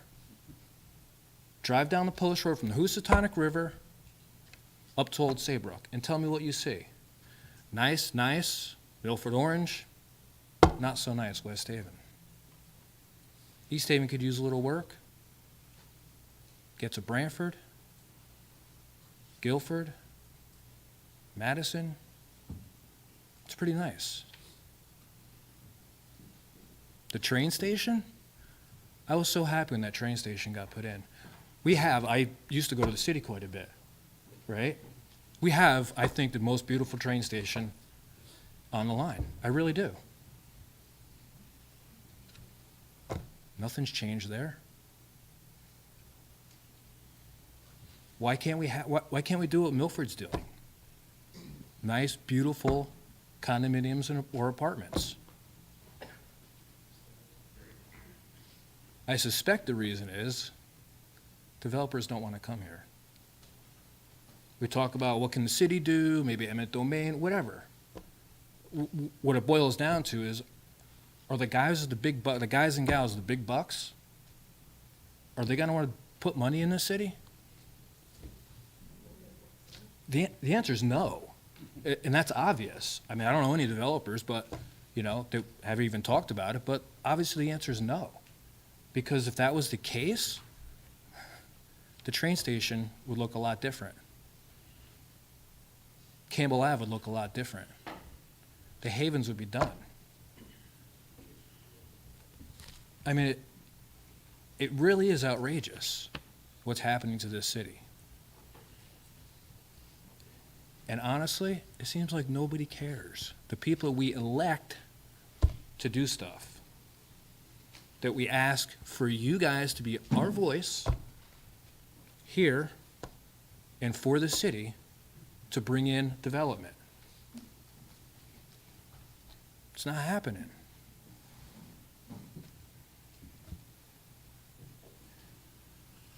I really wish that the people that we put in charge, the people who serve us, the taxpayer, would work for us. If half of what I heard is true about patronage, it's outrageous, and everybody who accepts that should be deeply, deeply, deeply ashamed of themselves. Deeply ashamed of themselves. That shouldn't happen. Because that's what breeds maybe not actual corruption, but the appearance of corruption, which is just as bad. Because it tarnishes our reputation, which, I mean, I don't know how much further we can go. But I really wish each and every one of you who serve the people would take a good hard look at the job that you aren't doing. And all the voices that you heard tonight are echoed by thousands of the people in the city that didn't come out for whatever reason. It's a tragedy. Nothing short of a tragedy what's happened in West Haven. And as far as the brewery, one of the reasons why I stay here is that waterfront. Waterfront's beautiful. I think West Haven's done a beautiful job with the boardwalk. I think they've done a wonderful job keeping it up. Do we want like a 50,000 square foot, 2-story factory sitting on that water? It would just be one more nail in the coffin of our city. But again, I appreciate the time to come and speak to you, but I really wish you'd all take a hard look at what's going on in this city and do the right thing. Whether you stay or you go, but if you stay, do the work of the people. Thank you.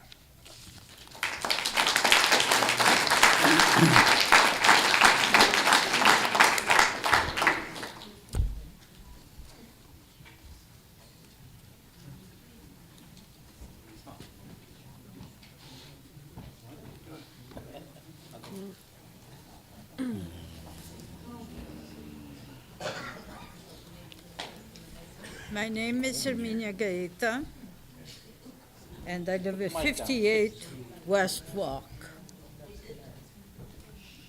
in West Haven. I feel kind of sorry for everybody. West Haven is in a terrible shape. When Mayor Rossi took over, or became a mayor, the city was already in a mess. Marb took over at that time. Before I moved to West Haven, in the 90s, I think, you had the same problem. So what I find, it's not only the mayor's fault or the council's fault, but it's everybody's fault, because the complacency that they have in what things are so low, the morale, nothing in the city that offers for the taxpayers. People should be involved. Now that you saw see this, because of the $900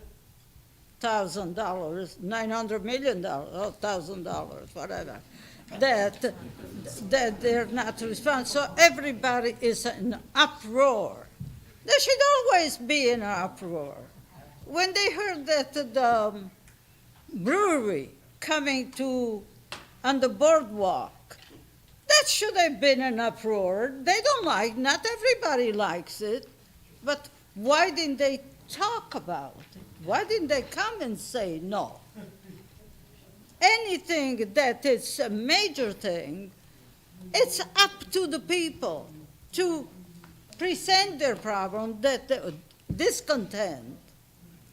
The city has to be beautiful, to be good for the poor, but has to also be good for the not so poor, because the spirit needs to be uplifted so people will be proud to come to see the city, to live in the city. But we're being in such a complacency of having nothing.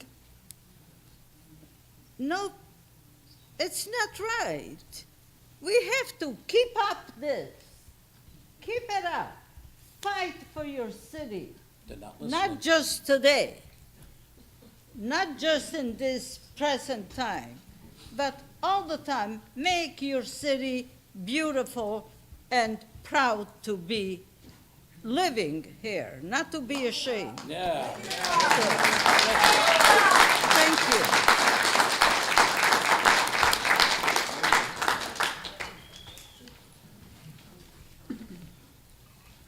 Aaron Charney, 146 Union Ave. I want to start by talking about the Haven tonight. What's going on? When I used to sit up here, we used to get some updates on the Haven. Who is the point person in the city to go to if you have questions about the Haven? When I was on the council, we had a commissioner of economic development we could go to with these questions. We haven't had a commissioner now in years. Now I see in the budget, last year you set aside $50,000 for a consultant of economic development. Now in this year's budget, there's a $100,000 line item for a consultant. Instead of the city hiring a new commissioner of economic development, they went out and hired a person in charge of planning. And apparently the charter says you can either have one or the other. It's my belief that economic development is the priority of those two items in this city. The city's been stalled, and in my opinion, not going anywhere. What is this consultant going to do? What are the guidelines on this consultant? Why is it $100,000? Did you guys get quotes from people out there? Who's it going to be? Is it a sweetheart deal to someone the city knows? That's what I'm worried about. And if you talk about economic development in this city, the city just lost a Chamber of Commerce. It just combined with Milford because the city didn't provide any support to it. The chamber could not open for months because it was in City Hall. It was not allowed to come in here. And now, we are now partnered with Milford and Orange. Instead of working with that, Mr. Mullins behind me also pointed out the city closed the DMV too. There's a bigger story behind that, but that was to bring foot traffic down here. The chamber worked on that. A lot of people put sweat and tears into that project to see it go away that quickly hurt some people.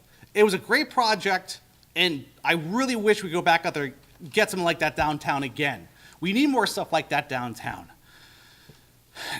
But regarding the Haven, who's the point person? The buildings that were just knocked down were with DECD money that was received when I was on the council, which was pushed for by Representative Boer, Dorinda Boer. It was, I think it was like $2.5 or $3 million. They were allowed to take down the properties on Elm Street and on the waterfront, which they did. That was state money. The rest of the raising was supposed to be done with developer money. Where is the developer putting the money into this project? Where is the rest of their skin in this game? It looks like they've already put skin in the game and they're worried about losing more money, so they're sitting on their hands. I would be worried if it comes to find out the city is asking for more money to knock down those buildings from the state instead of the developer putting money forward. The developer needs to take steps forward. We've been told time and time again, only one more step, only one more step, only one more step. I think it was a calendar year, almost a year to date, the General Assembly passed a bill allowing that to be a taxation district. They're supposed to do an interlocal agreement with the police, with the city and the fire district. Where is that agreement? It's been a year. Why are we still waiting? This is supposed to be the biggest project to impact the city in a generation. Why are we sitting on our hands in the city? Where is the person running economic development? If I have a question, anyone with this question, who do we go to? I can't tell from the city website.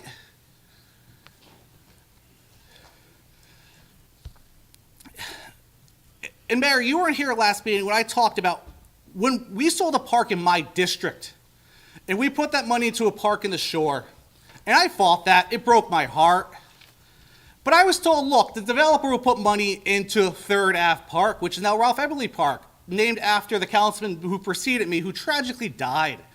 Who's a better man than most of us, better man than I am? And I really wish he was still, sorry, Sarah, I wish he was still sitting up here. I think a lot of us loved Ralph. We still love Ralph. We love the Eberlys. Where's the money for our parks? I see now a new basketball court and pickleball courts across town. Where's for the center? Like, there's no swings at my kid's school at Washington. The slide was broken.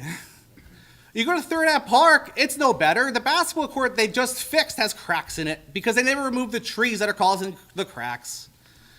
If you go down to Morris Park, it's not better. We have these two parks in this part of town that have been completely overlooked, and I can tell you how many kids live in this part of town. Why do they have to go across town to go to parks? We should have stuff in our backyard. That helps increase property values. It makes a community. And like what I said last time is, especially the kids, if you want to look at a generation that was harmed probably the most by COVID, it's school-age children. Other than the seniors, who are also very harmed, but school-age children. I said last time a story about witnessing my son as 3 years old in pre-K being told he can't go to school and being depressed, and seeing a depressed 3-year-old broke my, I don't want any parent to ever see that. And he's doing better, he's in school, and he loves playing with his kids. We take him to the playground over here, but we would love to walk to a playground 3 blocks from our house, but we don't have that. I just think the priorities in the city are skewed.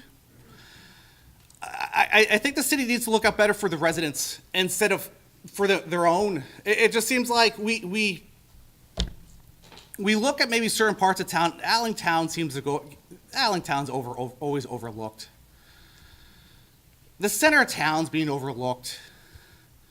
Why is that? Where's our resources? If you go down 2nd Ave, good luck. We've been told time and time again that's because when they raise the road, that's where the dump trucks are going to go. Why is that project taking so long? I remember when I was in the council, we had money for this project to raise the road on Beach Street. And I think it was like 4 years ago, they got the rest of the money. Where's this project? That's holding up economic development down there.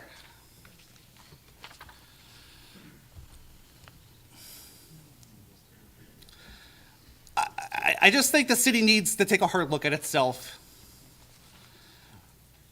I think we need to stop doing the way the city has been doing the last few years. Like, let's say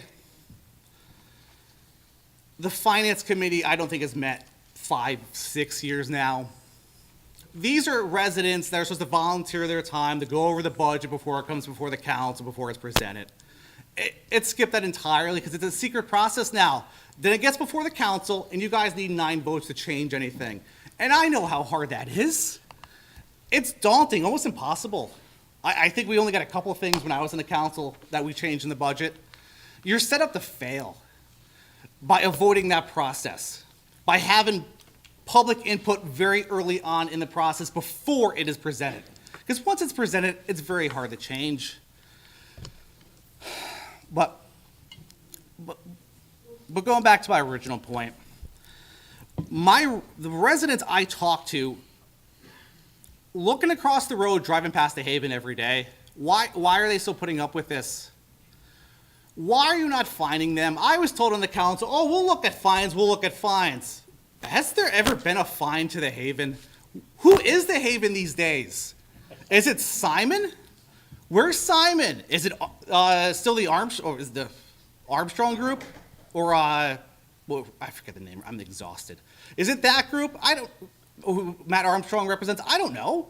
But again, I haven't seen them before you in years. Where are they? So I would ask, maybe next meeting, the meeting afterwards, you guys get the developer here. Maybe you get someone, or we need a meeting. Let's have a meeting in the district. Get the state delegation there. Get the developer there. Get the council there. Get residents there. We need to know where we stand on this project. Why is it stalled if it's stalled? We've been told time and time again it's the last step. Let's fix this. Thank you.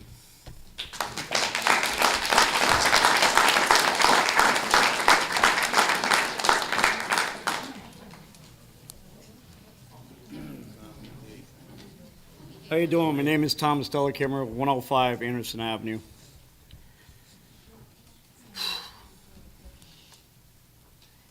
Mayor,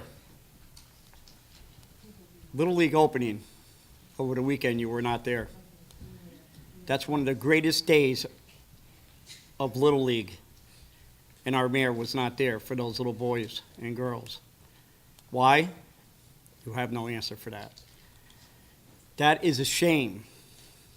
You turned your back on the kids, on babies that look up to you because you're our leader.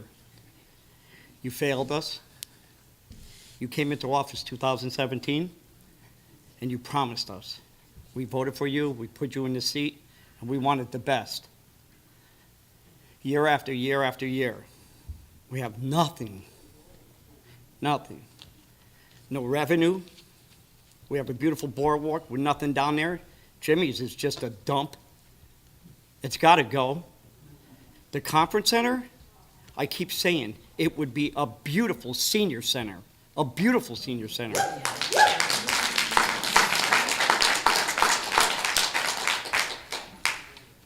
For the seniors, and I'm not too far away from that. And I would love to have a senior center down there for them. I would volunteer my own time to work for them down there.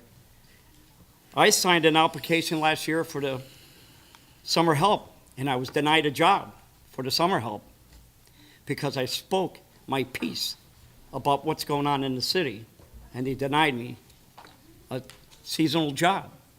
It's not fair to people. We have a right to speak our piece. Freedom of speech. I didn't hurt anybody. I told the truth. What I said last year, I was 100% correct. Look at where we're at now. Look at where we're at. I respect you as a mayor. I look up to you. You're supposed to be our leader. And you got the most beautiful grandkids. You really do. And I see it and I go, oh my God. And I'm happy for you there. But we need you here. We need you here. We need you to do your job. And that's why we voted you in. I can tell you honestly, I didn't vote for you. But I had your back if you were going to do the right thing for the taxpayers of West Haven. You turned your back on us, and you just flew off to Florida. Or and you babysitted for your grandkids, which I would have probably done the same thing, but I have to do my job first, and that's being the leader of this town. You look at our streets, our parks, our trees, our flooding. It's a disaster. Look at Campbell Avenue. Look at the buildings. It's a nightmare. We could do better. All of us could do better. All of us right here, right now, we could do so much better. How many people have been here on this panel since 2017? How many of you? None of you? Two of you? And I respect the both of you to the highest extent. Each and every one of you. I appreciate everything you do. But when you vote, you got to vote for this right here, the taxpayers. Not for that. Not for her decision to get a raise, to bring a company in to pick up our bags of leaves. You know, we could have so much more. This is a beautiful, beautiful city. West Haven had the biggest heart at one time. Every time they put that heart on that green, I wanted to throw gas on it and burn it. Because we don't have a heart no more. We destroyed the heart of West Haven. We stomped it so far into the ground, the taxpayers are screaming for you to resign. I don't want to see anybody lose their job. I definitely didn't want to lose my job back in the day, but they made their decision. They had it out for me. And nothing has changed since then. We had a beautiful city. Beautiful. I remember it growing up in Savin Rock. I moved out of there in '67. I can remember looking back in my dad's car crying, I don't want to go, I don't want to go. Because it was so beautiful. The amusement park was beautiful. For the people that don't know that, when you see the pictures, I was that little guy running around down at Savin Rock, loving it, living the dream, you know? And I want to live the dream right here in West Haven. I know some guys up there and some women up there that can make that happen. I know you can. When you put your head on your pillow, or if you pray like I do every night, thank the Lord for the day that I have. I thank him every night before I go to bed. Because I've never had it so good. You know, I mean, come on. We could do better, can't we? So I'm asking you, please, move to the side and let us fix it. Just take a leave of absence. And just let us fix this problem. Put somebody in there that has the heart for the taxpayers of West Haven, for the police officers, the firemen, the workers of West Haven. When was the last time they got anything? They haven't got OGATs. And they know what they get? Look at these guys. Look at these guys. They don't do nothing. And I was one of them. I was one of them for 17 years. One mistake, I caught a DWI off the job, and they fired me from my job. And I was a driver laborer. But that's what happens when you don't vote for Democrats. They have it out for you. But I could tell you right now, I love each and every one of you, and I pray for you. I pray for you. And I want your careers to go big and far. I really do. But where we're at right now, we have to change. We have to. We have to change. You know, I love what you did with the gowns and all that down there. That was great for the kids, the girls. God, I didn't have that back then. That was great. You know? And, you know, I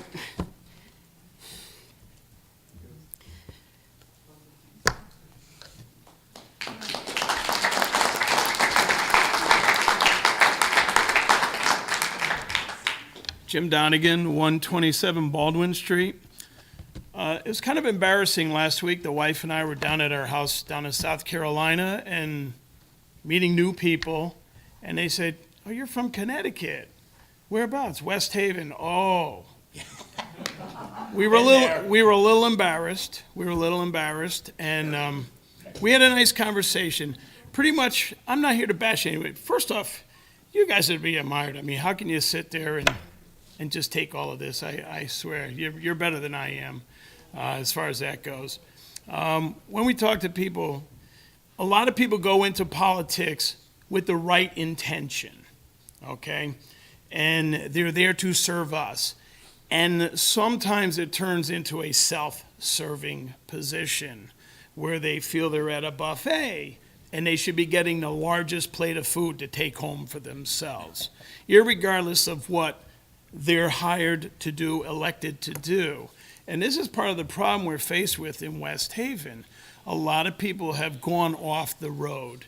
And I also think if you are an elected official and you own a business, it should be 100% conflict of interest for your business to make any money off the city of West Haven. To me, that becomes self-serving. Now you are benefiting off of your position in a decision-making role where now you are making even more money within your business, whether it be a shell company here, another company there, or whatever. If you are affiliated with a company, you should disallow yourself 100% as conflict of interest. That should be standard practice with any town or community that you're with, because this is how we get into problems. DeMassa, so forth, so on. If anybody research, in my position, I'm in finance. I go out and I collect money. We have lawsuits where I checked the judicial website all the time. I contacted our counsel and told them how to collect a $100,000 tax debt. Went in this ear, right out that ear. I told them, listen, you could do a writ of replevin. You could serve a replevin on whoever owes this company money and have them pay you instead of the company. They don't want to hear that. I worked at a law firm for 10 years. I know this, okay?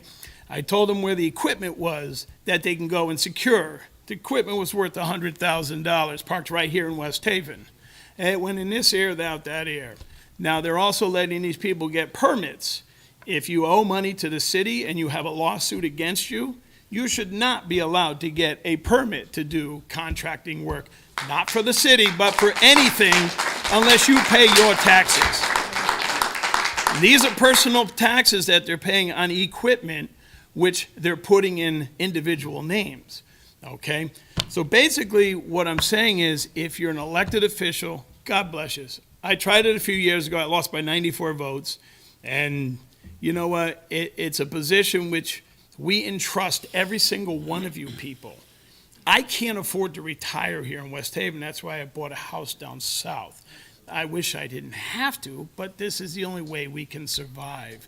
So what I'm asking is some way or another we can come up with a resolution, a conflict of interest resolution, where you would have eliminated all of this whole problem if that was already enacted, where as members of the council or any political affiliation or whatever, you cannot get personal gain from your position. I'm not asking Nancy to resign. I'm not here to even say that. I'm just wanted to say that this is what we should do in West Haven. You're here to serve us and not to serve yourselves. Thank you.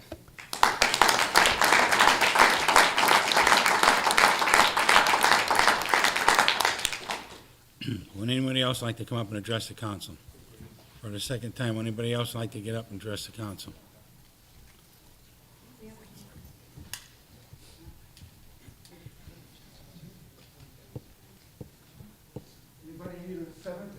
Stretch. James Murphy, 10 Court Court. 2 more innings left? Really? Yeah, really? What's that? 2 more innings left? Sure, at least. 7th, huh? Before I address the issue at hand tonight, I have 3 other questions. State your name and address, please. I just did. James Murphy, didn't 10 hear Court it. Court. Can people hear me? I'm the one who needs to hear. Can you hear me now? Okay. Regarding the beach, I agree that it's the greatest asset that West Haven has. But I have 3 questions.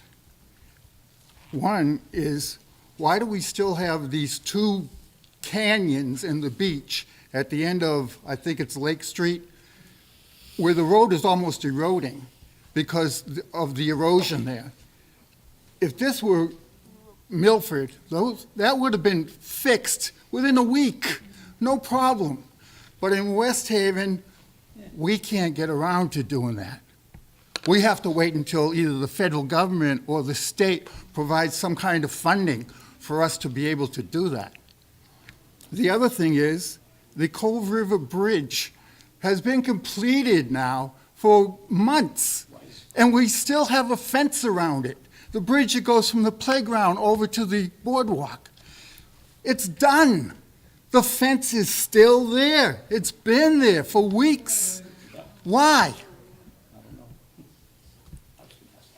And the other thing is, in my neighborhood, a year ago, during the time when City Hall was shut down, and the mayor apparently had all executive powers to do whatever she wanted, signs sprung up saying no parking without a permit between, I forget whether it's April and September.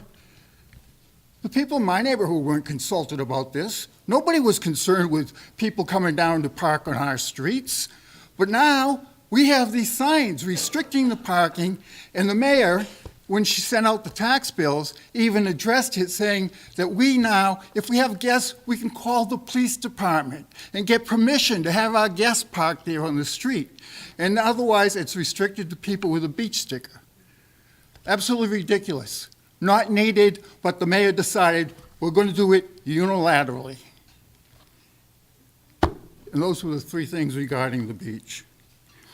Now, regarding the other issue tonight, I don't know if everybody here has read that Cohn-Resnick report, but you really should. It is absolutely appalling and disgusting to read. And if you have high blood pressure, do not read it. Address the until council, you've please, taken sir. Medication.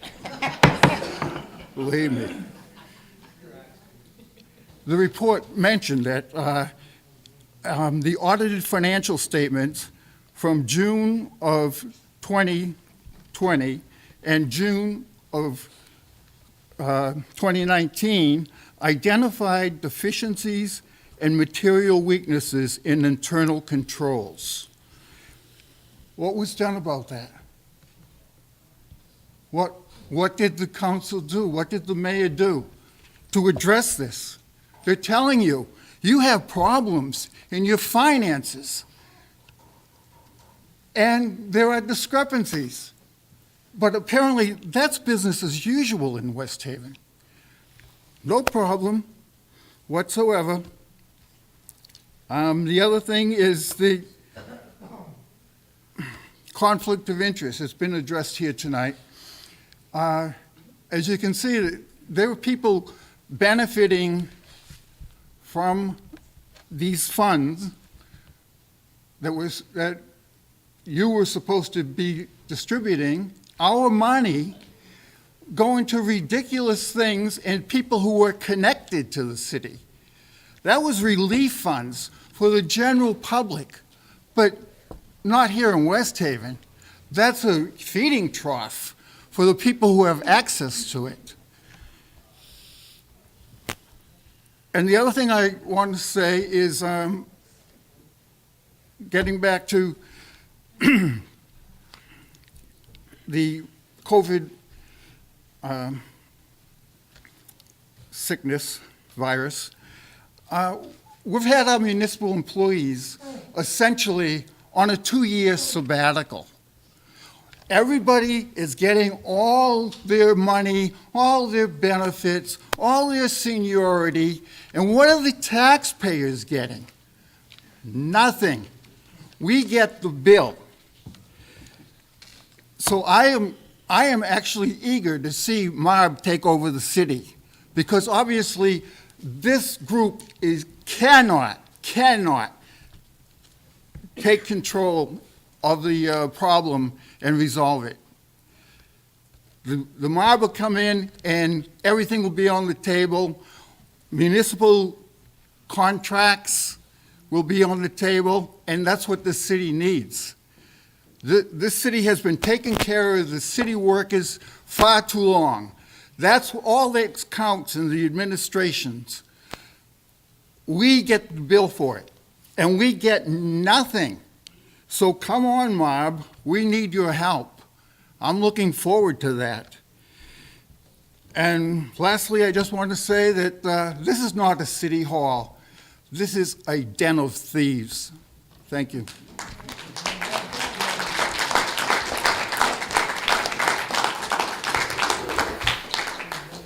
Anybody else would like to come up and address the council for a second time? Yes.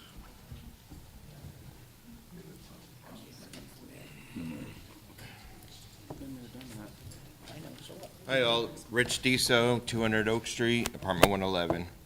So I just noticed a pop-up today from the finance department saying there's a bid for delinquent liens bids going out there. So just want to bring that to your attention. Some of you probably know about it, but are we hiring somebody to take over to try to find out our delinquent liens on sewer and taxes?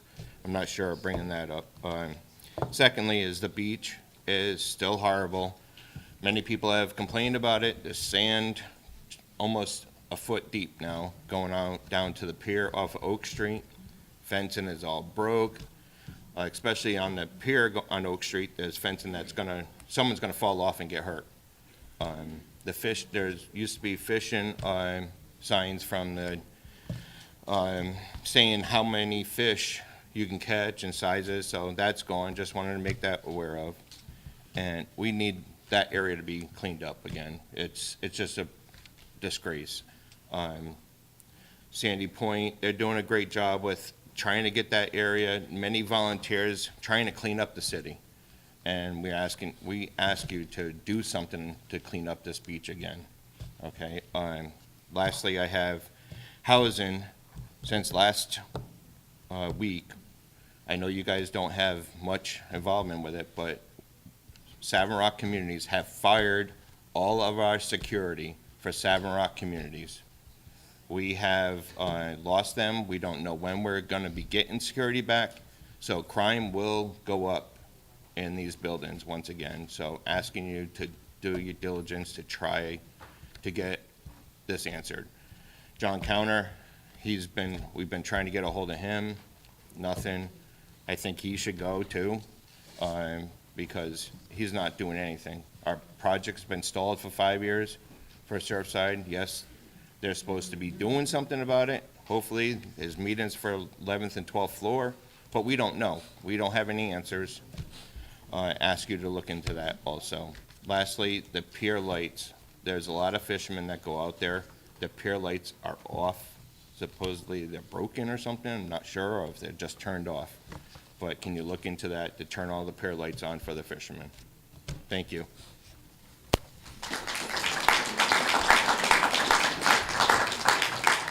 Anybody else like to come up and address the council? Yes, Fred.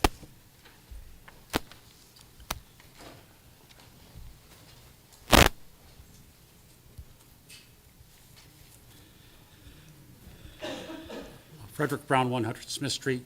First of all, I'd like to thank the council again for listening to us. I know it's a difficult thing to go through, but you are doing your due diligence, and thank you. I would just like to clarify something that was said earlier, and about the Arpa committee and the members employed by Mr. Carney. One of the members is Iris Diaz, who serves as the chairperson of my fire commission in Allentown. We've served together for 10 years. She serves currently as our chairperson. She is excellent in running the commission, and she's employed by a local university as a research coordinator.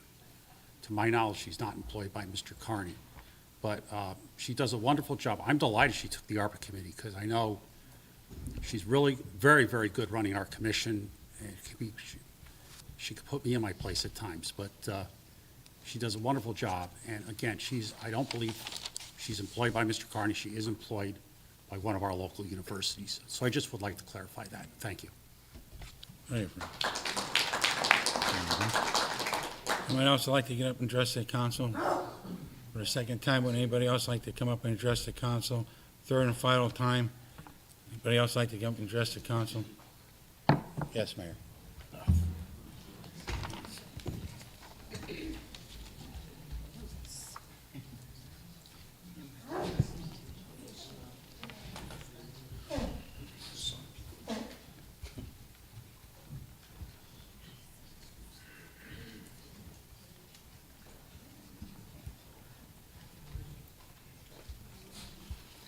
Good evening, everyone, members of the council and also the public. Good evening, everyone. Can you hear me now? Members of the council and members of the public. I've been doing my best to take notes because a lot of things came up. I put a little boilerplate together, but a lot of problems came up, so I'm going to try to address these pretty quickly. Beach Street raising. We have secured the money. It was one of my asks several years ago on the top of my bond list ask that we secure $5.2 million to raise Beach Street. We have indeed done that. Thank you to Dorinda Borer for working with me and our state delegation to secure that money. Right now, we are waiting for the deep permit process. My understanding is it should be back over the summer, and then we are going to begin the project. Little League opening. I tried very hard to go to a lot of events, and anybody who knows I do. So to stand up here and chastise me because I missed one event, I'm terribly sorry, but sometimes I have funerals to go to, other events, and I have to unfortunately prioritize because I've actually one time had 3 things at the same time. So I do my best. I think it's important that a mayor, and I love that all the council people get involved in events as well. I think that shows we're part of the city, we care about the city, and we want to help everyone. The conference center for the senior center, the conference center is already spoken for, and we actually entered into an MOU with the brewery. We are negotiating now. We're going forward with it. I have not heard anything about the city is expected to pay for the demolishing of it. I will find out tomorrow, but this is a new one, so, you know. For somebody to say, I didn't do my job, I flew to Florida, that's the other nonsense that goes on. If anyone looks at this Nextdoor app, they have me living in Florida, I own property there, and all of you approved it. So you gotta get off of social media unless you take it for what it is. Fun and games, don't rely on the truth, and it is a great place for at least me to show off my grandchildren, so. Babysitting for my grandchildren? Yes, I do that. Do I do it during the day? Do I do it every day? Do I miss work because of it? No. But I am allowed to go and see my grandchildren, and if I watch them for a couple hours, I really don't think that I did anything any other mayor didn't do. People are worried about when I work. They really should pay attention, the ones that are worried. Ride by City Hall on the weekends and see where the cars, and it's not parked there as a decoy because I'm upstairs working. There is a lot of work to be done. During the week, it's very difficult a lot of times because of the interruptions I face, whether it be telephone calls, whatever it may be. You're constant, like tonight, I was trying to get notes down and I got interrupted at least 10 times. And that's part of the job, and I get that. But the trouble is you gotta catch up. There's only so many hours in a week. A lot of times there's a lot of events during the week, so I do my best. And I come in. I've been here holidays. I was here all day Columbus Day, or I don't know if I did the right name, so I apologize. I do my best, believe me. You get more than 35 hours a week, each and every week, I assure you that. People were talking about workers and raises. The workers, because of the condition that the city was found on, verge of bankruptcy, anyone can say whatever they want. History has proven out, there are audits that prove that. The audits, I believe, are in finance, if anybody wants to review them rather than just guess. Former Mayor O'Brien did get up and speak about different things with the deficit. The reality was the deficit bonding package, that was for $18.1 million. When former Mayor John Picard left office, the deficit was around between $8 and $8.5 million. The bonding package, less than 4 years later, was $18.1 million. And any of you folks that were on the council at the time, because some of you were, can go back and look in your notes or go back and look in City Hall, but that was it. Now, that would have been bad enough, because I agree, once it ballooned up over that 3 years to $18.1 million, you weren't going to get away from that. You had no choice but to bond. I don't disagree with that. It shouldn't have ballooned up that much. However, there still was a deficit in FY17 of almost $2 million. That should have been included in the deficit bonding. It was not. So, when I got in, came under MARB, there was an $8 million hole because the former administration had to put that in, and he already gave his reasons. I'm not even trying to dispute that. But what I was told, what MARB had me do, was take 2 of that $8 million and put it back to cover the FY17 deficit. So they wanted West Haven to move forward with no deficits. By doing that, I had to severely cut many of the offices that still haven't recovered. I would say Corporation Counsel being one of them. We've tried to bolster, but it didn't, it's been taking some time. Okay, let's see. 2 canyons on the beach. Here's a problem with that. We have a contract that's sitting with MARB, and we're hoping we're going to get some action on it. We've contacted Julian. We need an okay. My understanding is if we don't get that okay by May the 10th, you're no longer, I didn't know this, so the Public Works told me, you are no longer allowed to do any sand on the beach. So we are hoping that that contract is taken up at the next MARB meeting so that we can indeed fix this. We have, they call it a change order, and then we'll be able to take care of it. However, we need MARB to review and comment on that. The Cove River Bridge is not completely done.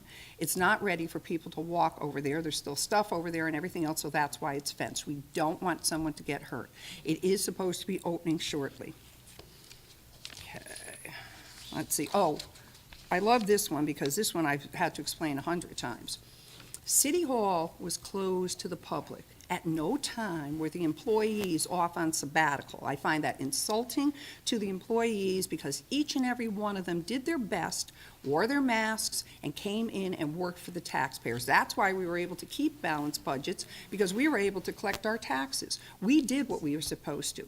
And all the council members know too, because they get the reports, they see what's going on. Nobody took a sabbatical, nobody took a 2-year sabbatical. So a lot of times you have to go back and you have to fix the misinformation.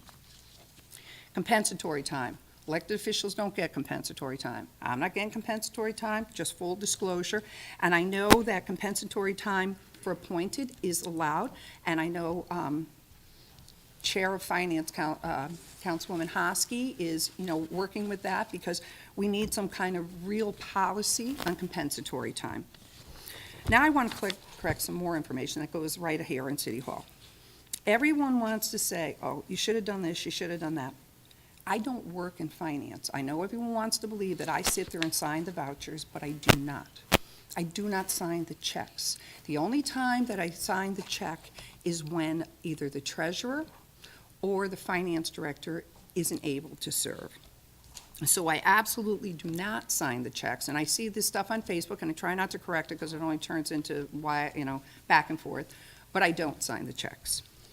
I don't sign, as I said, the vouchers, other than a voucher in my own office. If there needs to be a transfer for whatever reason in a line item, I sign as the department head. Let me see. A complaint of no commissioner of economic development, but we do have a director of planning and development, and that person has come before you and given very detailed synopsis of projects. I know because he reads them to me before he comes here. So the idea that somebody, again, is asleep at the wheel like him, it is not. Just because it's a different name, I chose that rather than the Commissioner of Development because the Commissioner of Development really doesn't have as much supervisory role over the departments under him. And so therefore, this was a better move. And I have put in the budget and doubled the amount because I'm hoping we're going to get it for a year, and I hope it does stay, that we do go for an Economic Development Commissioner at full time. And I do want to say, we've all been harmed by this situation. I don't think, and I mean, I hate when everyone assumes that everyone in City Hall is a thief. Nothing is further from the truth. I am hopeful that with the FBI investigation and all the investigations, the alleged thieves have been caught and will be brought to justice. And then maybe, and then just maybe, we can move on, because that's why you can't move on, because no one does have closure. Everybody's waiting for the other shoe to drop or whatever. I am very, very hopeful that this is it, and we're going to move forward with this. And and one last thing. I have to laugh when people say, well, they act like they know what a CPA is, but I guess not. We are not only tax preparers. In fact, that's the least amount of what we do. So the idea of taking a conference that's a week out from tax, that's because the conference may not be in tax. We have a very broad knowledge, and that's how we can pass a CPA test, because there's 4 different parts, including business law and other law classes. So I just wanted to clarify, because it's unfortunate, and I hate it when it's on Facebook, and I don't, like I said, try to engage or anything at all like that. And I do want to leave with one other thing. I'm not going to resign today or any day. Thank you. Thank you, Mayor. Would anybody else like to address the council? Would anybody? Oh, thanks, Ed. Thank you, Mr. Chairman. John Lewis, 10 Peppermill Drive. I wasn't even going to get up here, but I'm actually a little ashamed of you, okay? She should have never been able to come up to this podium, okay, and say anything. At least the former chairman stopped that last term, okay? To be able to come back and respond to everything right away, okay? Instead of, there should be an exchange if that's going to take place, all right? Mitch, I see you left, but I actually sat next to you on the council. I don't even know what to say. I don't even know if you can show your face. You talked out of one side of your neck on the council meeting, okay? And you actually made the motion and then voted for the motion, okay, that you made. You could have denied it, you could have went against the motion, but you voted for it. Is it because the public was here? And then Thursday or Wednesday, whenever the MAR meeting took place, he's singing praises like this administration was the best thing since sliced bread. So far from the truth. I'd like to see by a show of hands, who supports that? I didn't expect it. It's just a shame. It is, it's a shame. Disappointed. Mitch, I know you can hear me. You'll probably play this back. That's fine, but it should have never happened. Credibility is shot. Done. Gone. It's a shame. It's sad. And as I said the last MARC meeting, and I'll say it to your face, you need to apologize to these people, okay? No matter if you felt you had any part in it or whatever, you're the mayor, okay? General manager of a team doesn't do well, they get fired, okay? The owners just take them out. These residents here are the owners, okay? So what needs to happen going forward, okay? Because it's progress, okay? Progress going forward. I see this agenda that needs to take place tonight. And again, the MARB has to approve anything that comes before here anyway, so I don't even know why it's really here, but the MARB has to approve everything that comes before you guys anyway, so we're more than likely going to Tier 4. And you'll still have the day-to-day, But any amount over, I think it's maybe $30, $40, $50,000, they have to approve. All budgets, they have to approve. Anything from the COVID funds, okay? CRF funds, just for everybody's information, I'm sure some of you know this, CRF, COVID relief funds. Under that umbrella, you've got CARES Act, you've got ARPA, you have other funds that are there. So there's several pots of money. So pay attention to the little fine details, folks. Listen, because the COVID relief funds, that's what Cone Resnick looked at, all right? It's a large amount of funds. And I hope I'm not boring you, Mr. Chairman, okay? But I hope you listen up, because MARB, okay, they're gonna come in here and do a number on us, okay? And I hope everyone's paying attention, okay? I just think that we discussed this back in July, and it took probably till September before anyone asked a question from this council, well, not the new ones, but anyone asked a question from this council about how the funds were being spent. The former finance director came up here month after month, okay, and no questions were being asked, okay, to him at all about the ARPA funds, about the COVID relief funds, CARES Act. So I don't know what to say. It's just, it's sad. I hope that we can right the ship. I believe we will, eventually. But please read the statutes and what is allowed and what is not allowed. Now, going forward, I think what needs to happen is the people that were hurt the worst, the residents, people who couldn't pay their rent, the homeowners, the property owners, the ones who had renters. The renters didn't have to pay, so the property owner couldn't make their mortgage payment. All right? So grants need to be set up for these people. Okay? There should have been a grant office set up. Many other towns, Bridgeport, Hartford, a lot of other towns set these up, okay? Where the residents can apply for grants to cover what they lost out on, okay? That's who this money should be going to first. That's who got hurt first. The small business owner, the guy who couldn't open during COVID, okay? Not Target, not Best Buy, not Walmart, not Amazon, okay?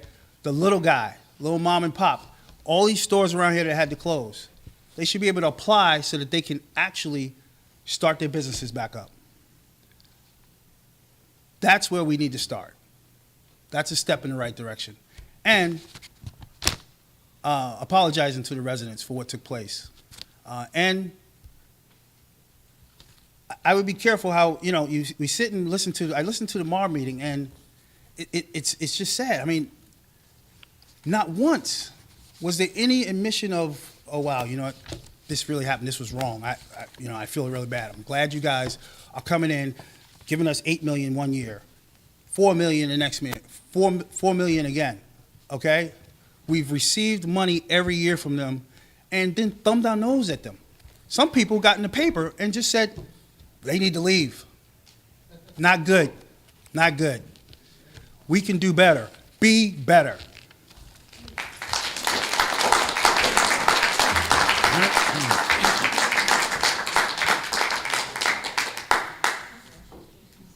Anybody else would like to get, you're already up once before Ed.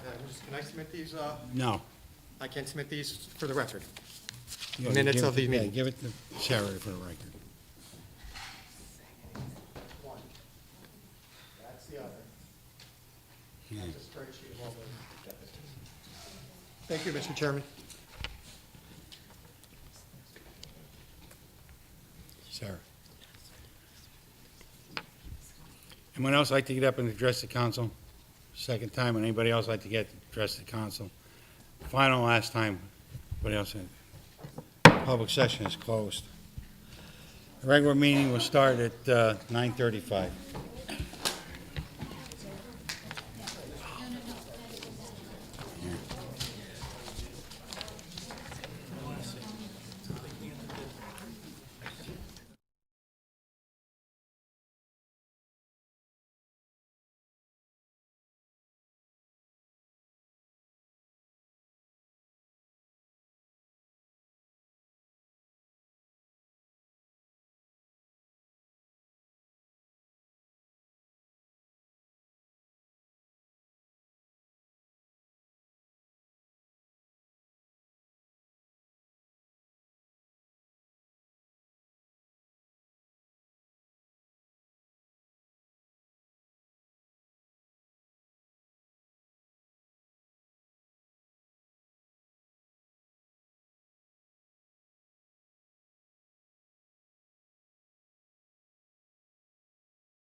Is everybody back? Sarah's not back.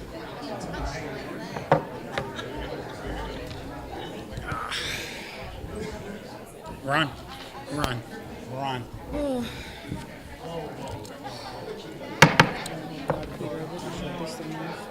Back in session, 9:41.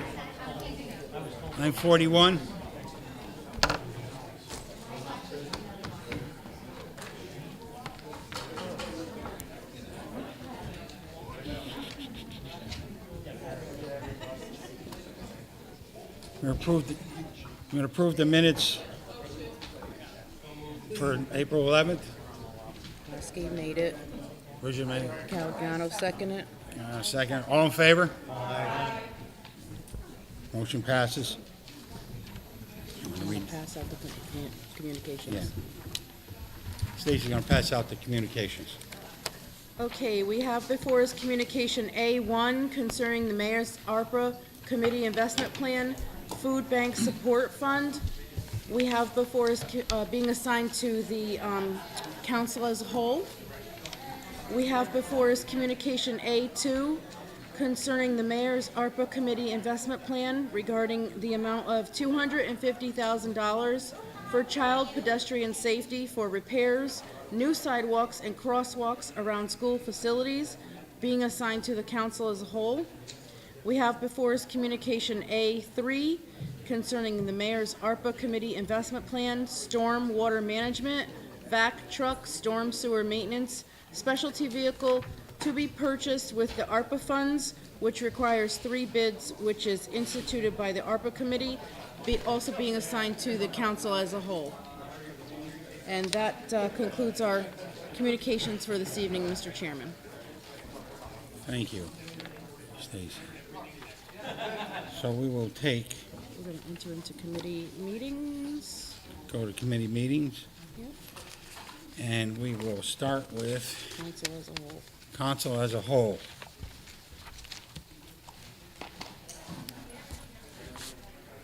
Have before us the food bank, which we have discussed before as a council as a whole,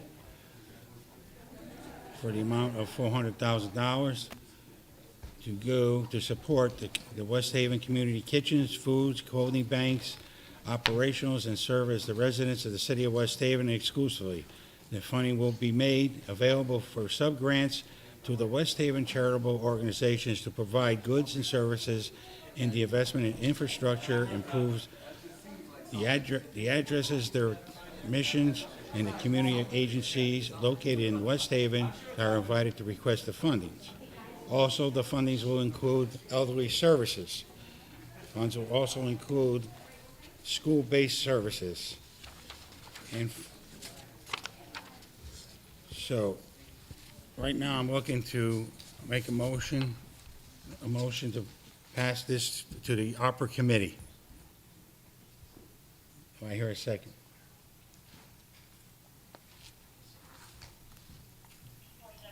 Second. We're going to have discussion on it, right? We're going to bring it out positively before you discuss it. This is a council as a whole, so yeah, you're right. Okay. So, Bridget, second. All in favor? No, discussion. Oh, discussion, I'm sorry. Discussion. I'm sorry. Discussion? Mr. Chairman, I have some discussion.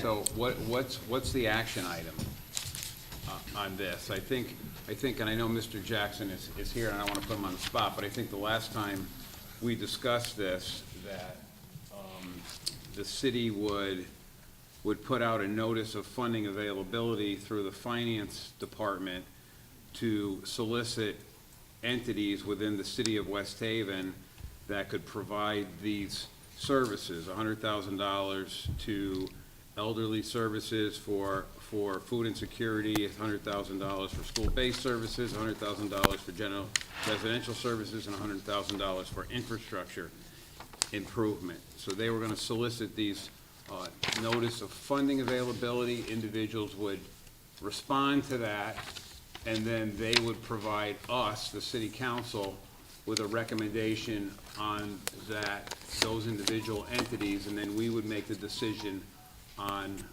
if we approve those or not. That's my understanding of the last time that we discussed this. I just want to make sure that that's where we're headed with this motion, and if we are, then maybe I could ask Mr. Jackson to opine a little bit on what I just kind of rambled off. That's, may I speak? That's what the intentions are, and which the resolution reads afterwards, that they follow the procedures of getting bids, 3 bids, and they have to report back to us monthly, and to be reported on the website how the money is spent and the agencies they picked for this. You know, I think and we're probably saying the same thing, but I want all those things to happen, report back with the individuals that are interested, and then. Before the money's spent. And then the council would have to approve that before a dollar is spent out of that particular. Right. Right? That's the way it's gonna be on all of them. Mr. Jackson, are you comfortable with that scenario? That is exactly the way that it is laid out. The only item that you did not mention was the intercession of the Arpa committee at the front end of the process. Yeah, I mean, so they would go, and, so what would be their? They would review and make recommendations. Those recommendations would be filtered through the administrative offices and then ultimately brought to the council for approval before any contract is issued. Okay. I have no further discussion. Yes, Mr. Chairman? Okay, so I just think, for transparency's sake, that we may need to go into a little bit more detail about this. I know that the public shared this evening that they want, the council to not spend any ARPA money. They want us to wait. And I just want to say that, so that the public understands, my stance is that food insecurity can't wait. It can't wait. Our elderly, our most at risk, the kids in this city can't wait for us to react. We have children going home not eating dinner, or going home and not having food over the weekends. And we have people in elderly housing and our seniors not having enough food to sustain themselves.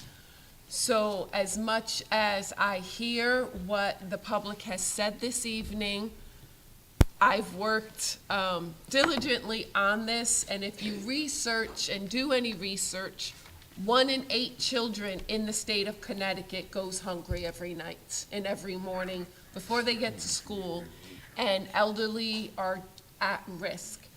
So I am in support of this. Elderly services, we're looking for, a West Haven-based facilitator to develop and manage a program that's going to partner with Housing Authority, partner with Elderly Services. We want school-based programs where kids and educators can reach out if they know that a child is at risk, And then there's general services that would be more of a whole community. And then there's infrastructure. So if a nonprofit wants to create a food bank, or they want to have a food kitchen, there's money to do that. So I want everyone to know that I did hear them, and I understand your concern. But in my other jobs, I'm on the front line of this problem, and I see it every day. I see people at risk and people not having the food they need to live a healthy life.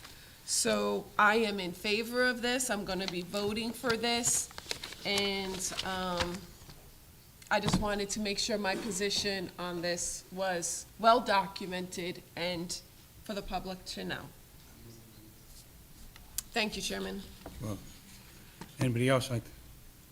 I just got one more follow-up if I could. So again, I want to be clear as well. The motion tonight is to get the the ball rolling, if you will, towards this, right? As what I articulated in the motion, what Mr. Jackson, what Councilwoman Hosky said. So all of that information is gonna be assembled, and then it's gonna come back to us on an agenda that's publicly noticed with the community, the opportunity to weigh in before we take any vote in the future, before $1 is spent on this particular program. I just wanna be clear.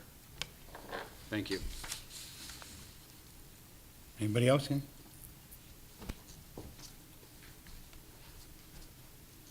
All in favor? Aye. Opposed?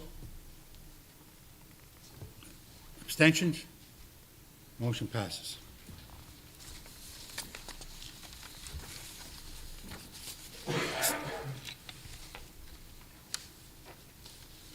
Okay, the next one on the is A2, is the community investment plan regarding the amount of $250,000 for children protection, safety for repairs of new sidewalks and crosswalks around school facilities. Do I hear? Motion to approve. Who's second? Thank you. Any discussion?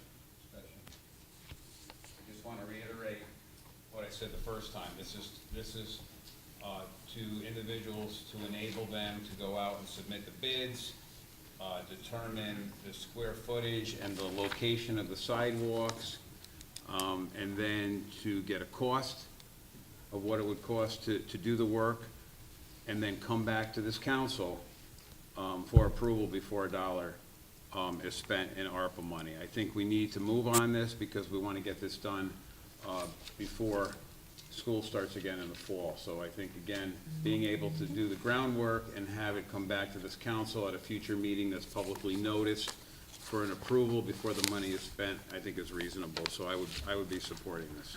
Thank you. I do not believe that this reads that they have to come back. So as it is written, I am not in favor of it, because this does not state that we are going to know what sidewalks are going to be done. The way it reads to me, and Lee, well, on the resolution, it says, please, because I need us to understand, because I have communicated it, that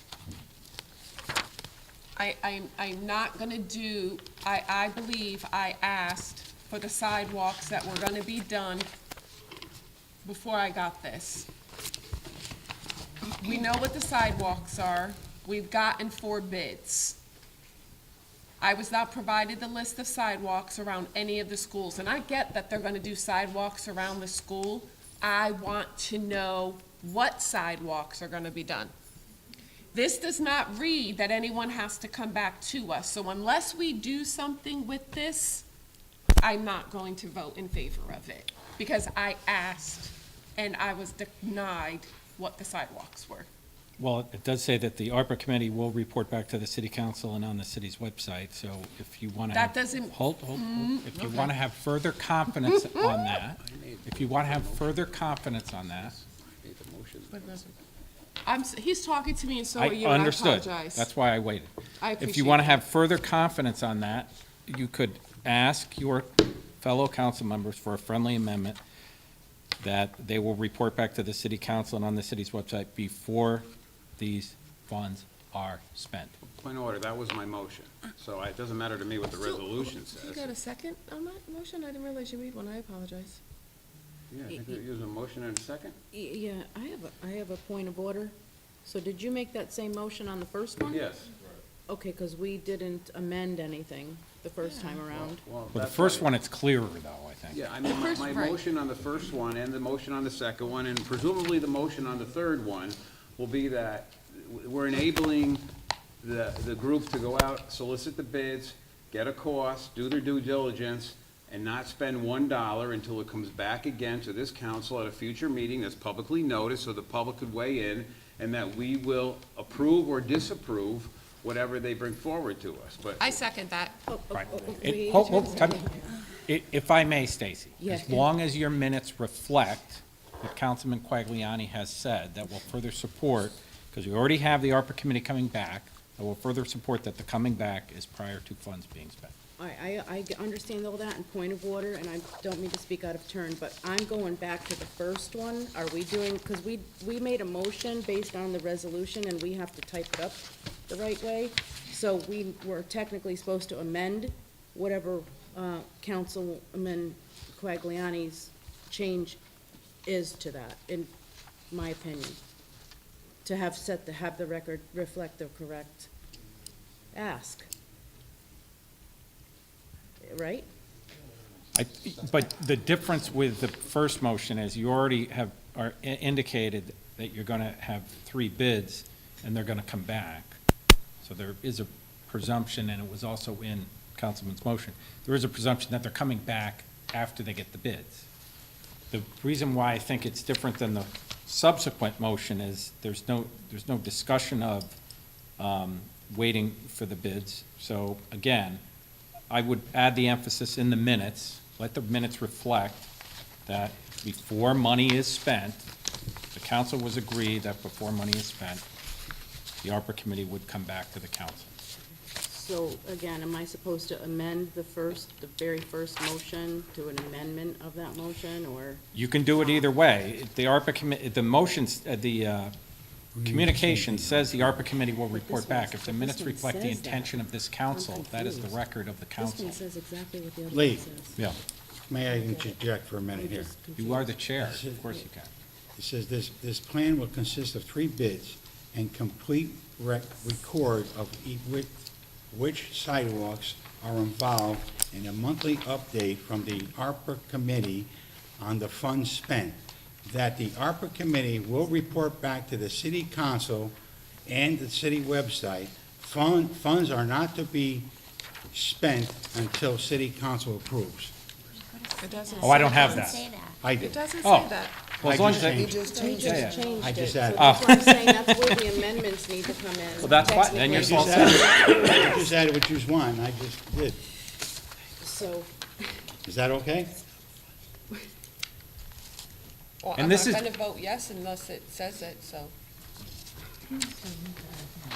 So the funds are not to be spent until the city council approves. That's added in there. We'll just have to type this, Thank you. okay? So that's what we're gonna put in. are we Thank you, putting Lee. that- And are we putting in that in both of them, the first All one three and the of them. second? Yeah. All 3 of them? Yeah, And all. that's exactly what you wrote right Yeah. there. And it's consistent with prior councils, by the way. Many times, prior council would approve a contract, but have come back before signing or come back before money was spent. And I have a question. Yes. So according to this, just for transparency, we will get a list of all the streets where the sidewalks are being repaired. That's kind of what I would like. I do not want to speak for the ARPA committee. You will get the ARPA committee reporting back with some sort of plan. Well, then do we need to put that in there if we all want a list of the streets being repaired? It's not street sidewalks. The sidewalks, sorry. Well, it's, I got that in writing. I'm tired. it's clear what they have to do. If you're not satisfied with what they report back, then you don't have to approve the spending.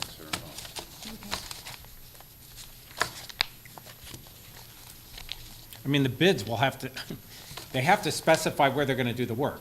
So the bids are gonna have to, they're gonna have to say in response to their bids where they're gonna do the work. All right, I'm just making Yeah. sure that we get a list of the sidewalks. That's my ask.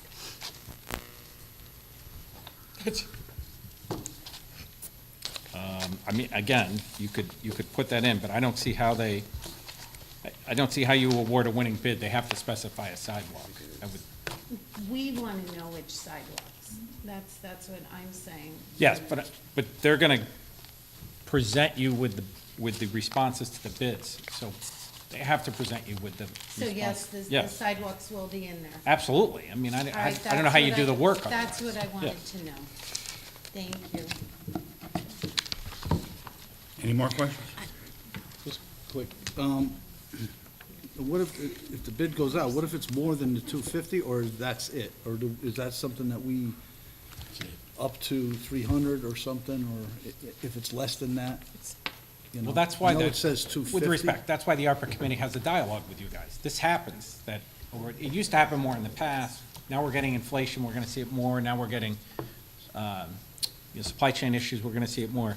But yeah, if it is more, they gotta come back to you, and they gotta say, look, you guys Okay. were only I thinking just wanna make sure- 250, and here's because where I we're at. Understand the pricing of Right, everything. and you're gonna have to and make a concrete. decision at that point, whether you up it or whether you say, oh, I guess we can't afford it.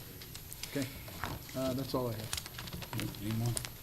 I just want to say that I'm feeling a little uncomfortable with this. I understand the food insecurities and that's urgent. I feel like this is something that could wait until perhaps we hear what's going to happen with the MARB and find out if we're going to be in Tier 4. We don't know what's going to happen, and I'm feeling like this is a little bit too much right now for me. I don't know how all of the rest of you feel.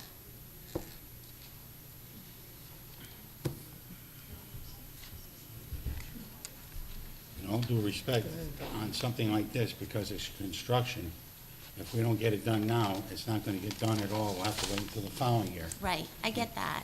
So, I I mean- totally understand that, but we're gonna find out in a couple weeks. What if this came back in a couple weeks? I would feel better about that.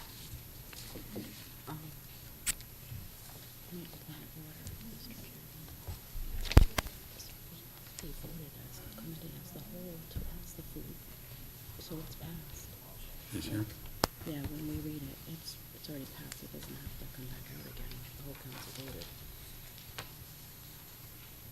Are you talking about just the sidewalks right now? Mhm. Because Yes. the other one's already been passed. The sidewalks, I understand the insecurities, but the sidewalks aren't something that I feel, Well, understandable. maybe but that's just I still say gonna be that, my opinion.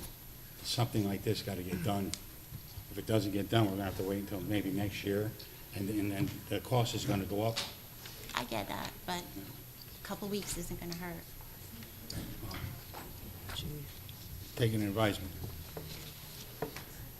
That's it? Yeah, just to go on that, so and I totally understand what you're saying, but I don't think we're just giving them the okay to start going out and getting the bids, am I Mhm. correct on that? Mhm. So we're not really spending the money, we're just giving them permission to go out. Right. I'd And like- then, once that comes back, then we can wait at that point to see where we're at with the MARB and everything else. But, I mean, I don't know. I'm just not confident that we can stop it. I don't have the confidence that, Well, we can always stop it once we can always say no to the money. At the second time, I believe. They have to come back. Unless I'm wrong. It's gotta come back to the council to approve the money, is my understanding. So even if we say, yes, you go out and get your bids, but you're not spending a dime until Till they it come comes back. back to us, and by then, we may know where we're standing, unless I'm misunderstanding it, and please, somebody correct me if I'm wrong. That's the way I but understand Is that basically what we're saying? No, you're right. Right? Yeah, Okay. gotta come- We're not spending any money until they come back to us. Mr. Chairman, I'm just wondering if Melly's saying that if she's just making sure that there's no mistakes, nobody says, oh, by mistake, we're sorry, we put the bid out, we started the work, and we forgot to come to the council. Like, are we sure that that's not gonna happen? Because we don't want Marv to come back and say, hey, shame on you again. I think that's what she's trying to say. That's the way it's written. I just wanna You make gotta sure come they back. don't do that. So part of what we're doing is tomorrow night, Doug Coulter and Ricky Spryer are coming before us. And that is that is part of why I don't want to move forward and give them the permission to spend the money. I want to talk to Doug Coulter, who is overseeing the grant. It's in the charter, that's his position and what he's supposed to be doing. And Ricky Spryer is the procurement director. So tomorrow, I hope that we all show up for that meeting and that we're asking these questions, because I invited him, he's gonna be here at 6 o'clock, so I can't be the only one, talking and having these conversations. So both of them are gonna be here tomorrow not here, but in the city council chambers at 6 o'clock. My understanding, and I am aligned with you, Councilwoman, trust me, that's why I'm like, I'm a no if I don't get this information, is that we are giving them permission to go out and seek the work, get qualifications, see what we're gonna do, and then they have to come back to us. And we're not doing that anymore. There's not gonna be no spending of money and coming back and saying, oops. That is why I'm so, a little wording is strong, is that they do not have the authority. We have a resolution that we signed back in December. No one can spend any of that money without the council's written permission to do so.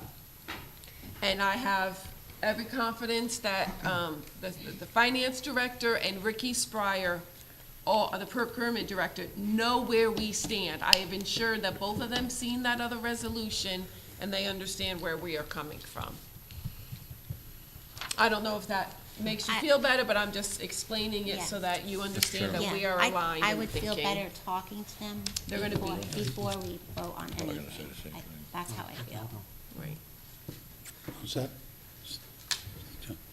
Mr. Chairman, this may be a question for Lee. Lee, maybe you can help, and maybe it's me, maybe it's just not me. In terms of MARB, do we have an idea, is there gonna be a speed bump when we start approving these expenditures? Is there a watchful eye? Is there a certain leverage that they're gonna have in us deciding how we use these ARPA funds? Do we have any indicator of that yet, or no? Well, so with the appointment of Mr. Spryer, at his agreement, I tasked him as the appointed person to inform MARB of any contract over $50,000. The idea being that if we have a contract over $50,000, it must necessarily touch his fingers, hopefully, in the current process, so that he would be the all-knowing person above anybody else in City Hall about that contract. So when he's satisfied as to the procurement process, he would then alert MARB as to every contract over $50,000, so they would be aware of the types of spending that are coming forward, and MARB will get to review those contracts.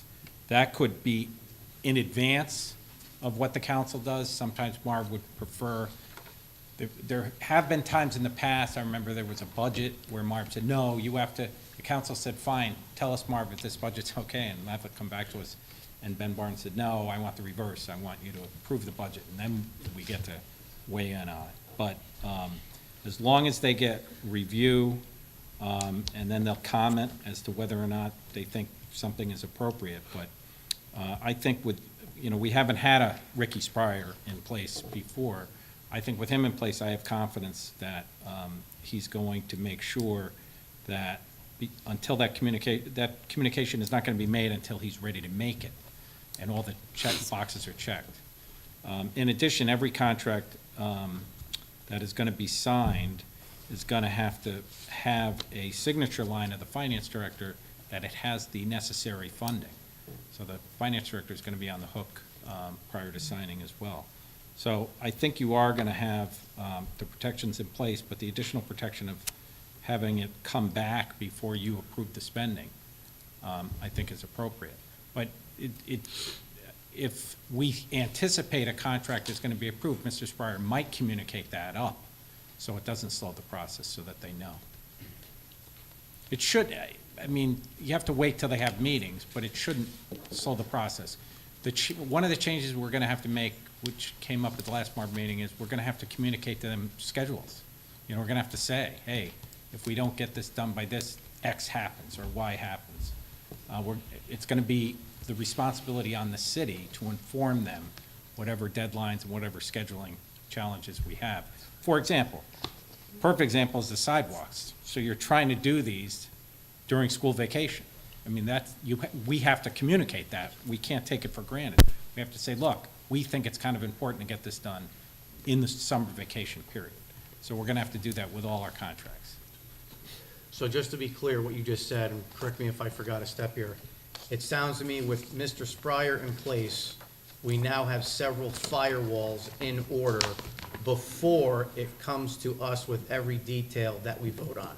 Oh, absolutely. You Okay. should not have a contract in your hands that isn't produced and presented to you from Mr. Spryer. Now, we might need other staff people to discuss the contract, but every contract should be before you that comes from him, because that's the only way you know that if he's backing it, that means he's had the full procurement review process. Okay. Thanks, Lee. Thank you, Chairman. Lee, I have a question. Sure. So how do we know what's going to happen with Tier 4? How do we know, are we going to lose control of our ARPA? Are they going to control the ARPA? What's going to happen? Do you have an idea? Well, there's a statute. No community's ever been in Tier 4. Assuming they follow the statute, it's not that the city loses control as to how they spend money necessarily, but the oversight increases. So if you heard correctly, they're budgeting about $3 million for various levels of oversight. And that will be additional checks and balances, someone with fiscal experience coming on site and making sure that the proper checks are in place, making sure Mr. Spryer, for example, let's say Mr. Spryer has 10 contracts and procurement purchases that he's reviewed. The financial person could, audit 2 of those and double-check Mr. Sprier's work, for instance. They can also look at other areas. They can make sure before a procurement is made. See, our procurement process was always backwards. So now we're starting from the beginning, so that you have to start your procurement with, when you have a contract, you don't start your procurement process when you have a bill. You start your procurement process when you have a contract, so that it should be in the system. And then if somebody is failing to put it in the system after we have a contract, then a oversight person might say, hold on, wait a minute, that doesn't appear appropriate to pay because you didn't follow the steps. So it isn't look, it's gonna, necessarily when you have oversight, it will slow the process, but it just means we have to become, we have to get better at making sure we keep our footing and making sure we keep our speed. I think the difference with having an actual procurement person who has some experience in place is that that should help a lot, because once you have that process done, so things come into him and come out of him, once you have that process done, you'll know when he's finished with it, a lot of the work is done. So it shouldn't slow things up, but it is incumbent upon us meaning the city, meaning city people, who communicate with MARB, that if we have particular scheduling difficulties or challenges, we have to communicate that up front and let MARB know, so that MARB, as MARB's deciding, they have that factor in place.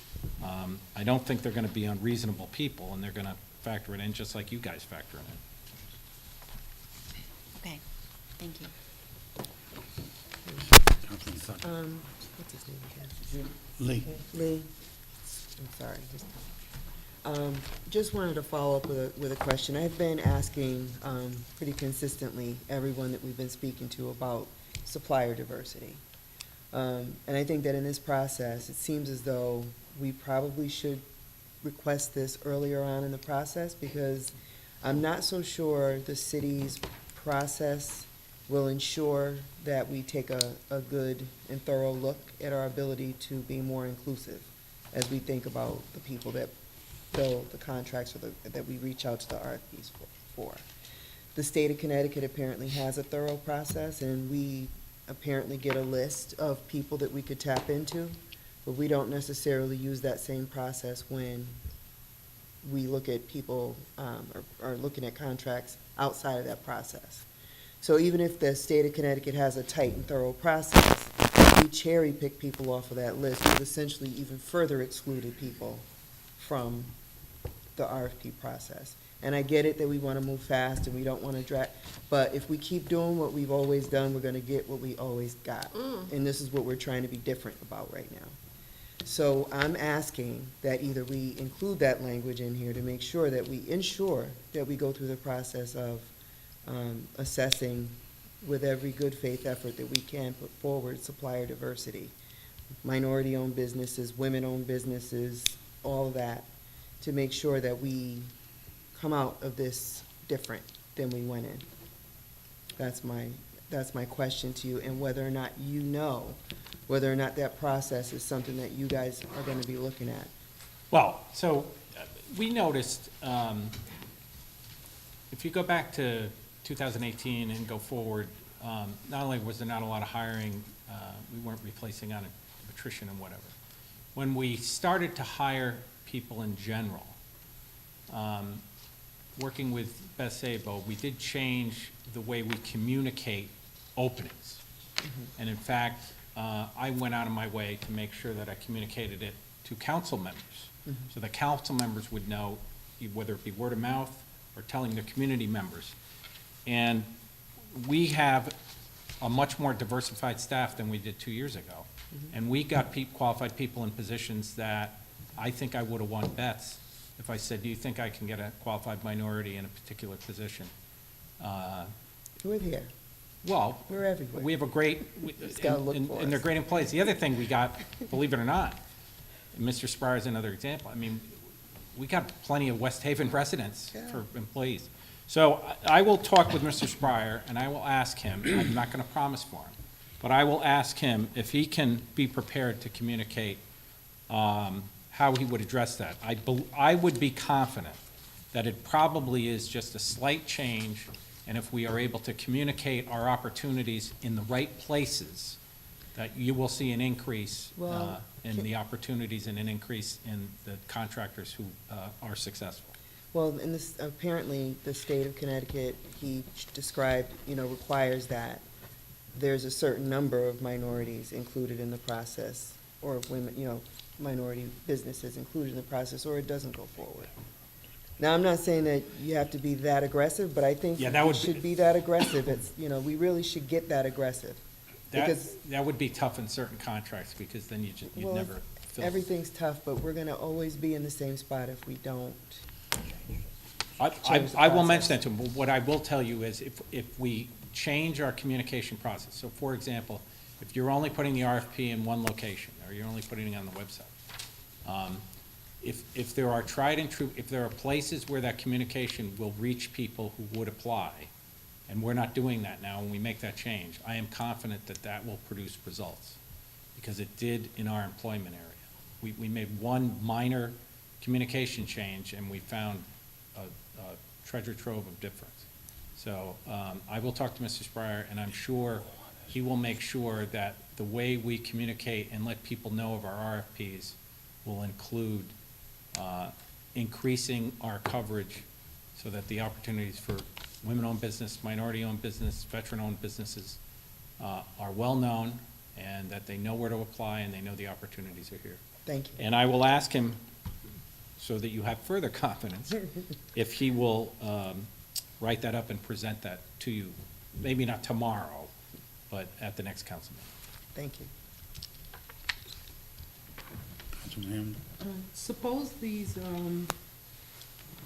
RFPs go out and we find that, or it comes back saying that $250,000 isn't enough, because it's not a lot. At what point do we make adjustments after, because tonight we may approve it, at what point are adjustments made for dollar amounts? Well, you can vote at any time and vote the resolution. I mean, that's, those are the hard decisions you're gonna have to make. But that's why when your ARPA plan is presented, it doesn't have all the money in it. You have some money left over for things like that, and other emergencies that might come up. You know, I think you have to expect, we've already seen evidence of it, I think you have to expect that certain contracts are gonna come over. So it could be, we could add to anything at any time. Yes, as long as you keep track of your Right, math, right. you can't overspend, but yeah. Thank you. Any more questions? All in favor? Aye. Opposed? Victor and Millie. Motion passes.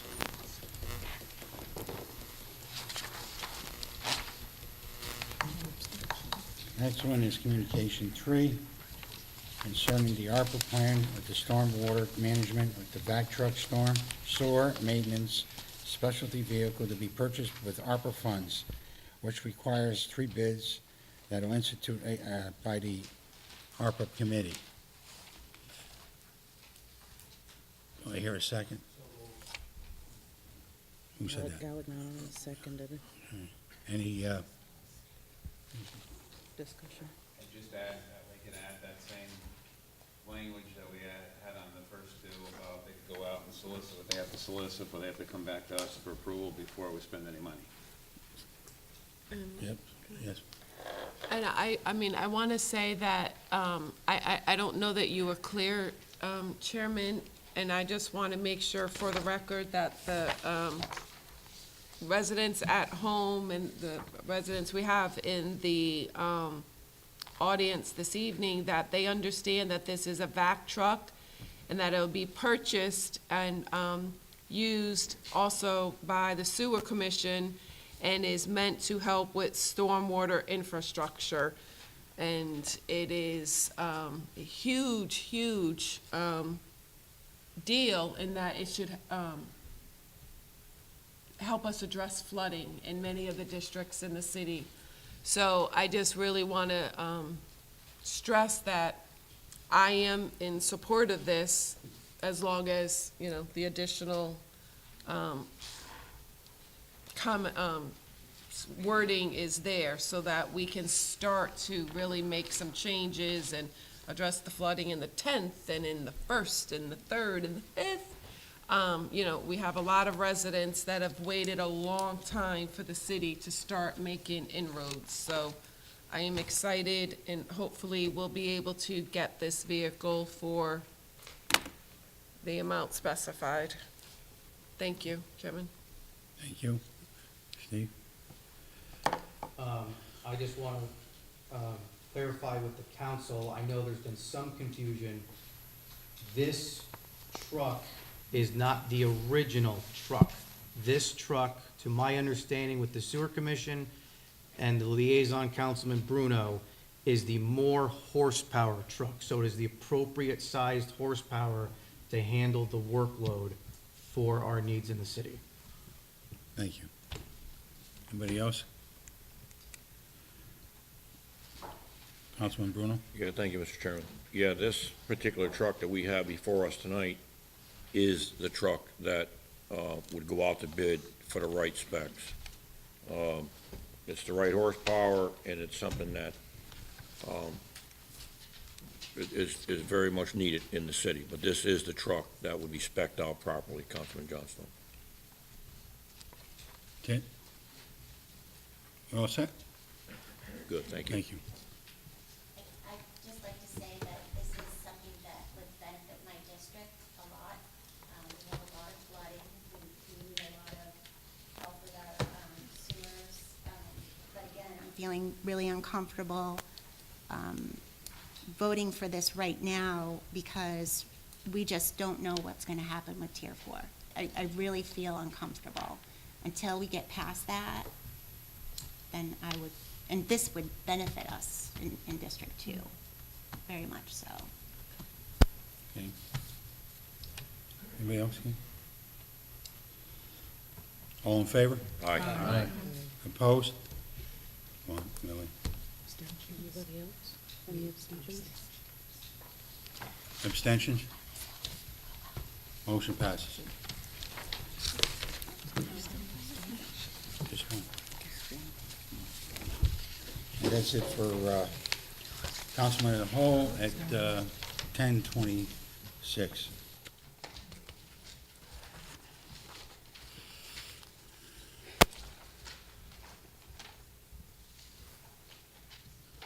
Next up is public lands. Finance Committee, Yeah, finance committee.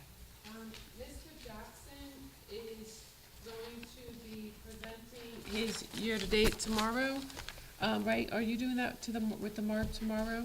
Yeah. Okay.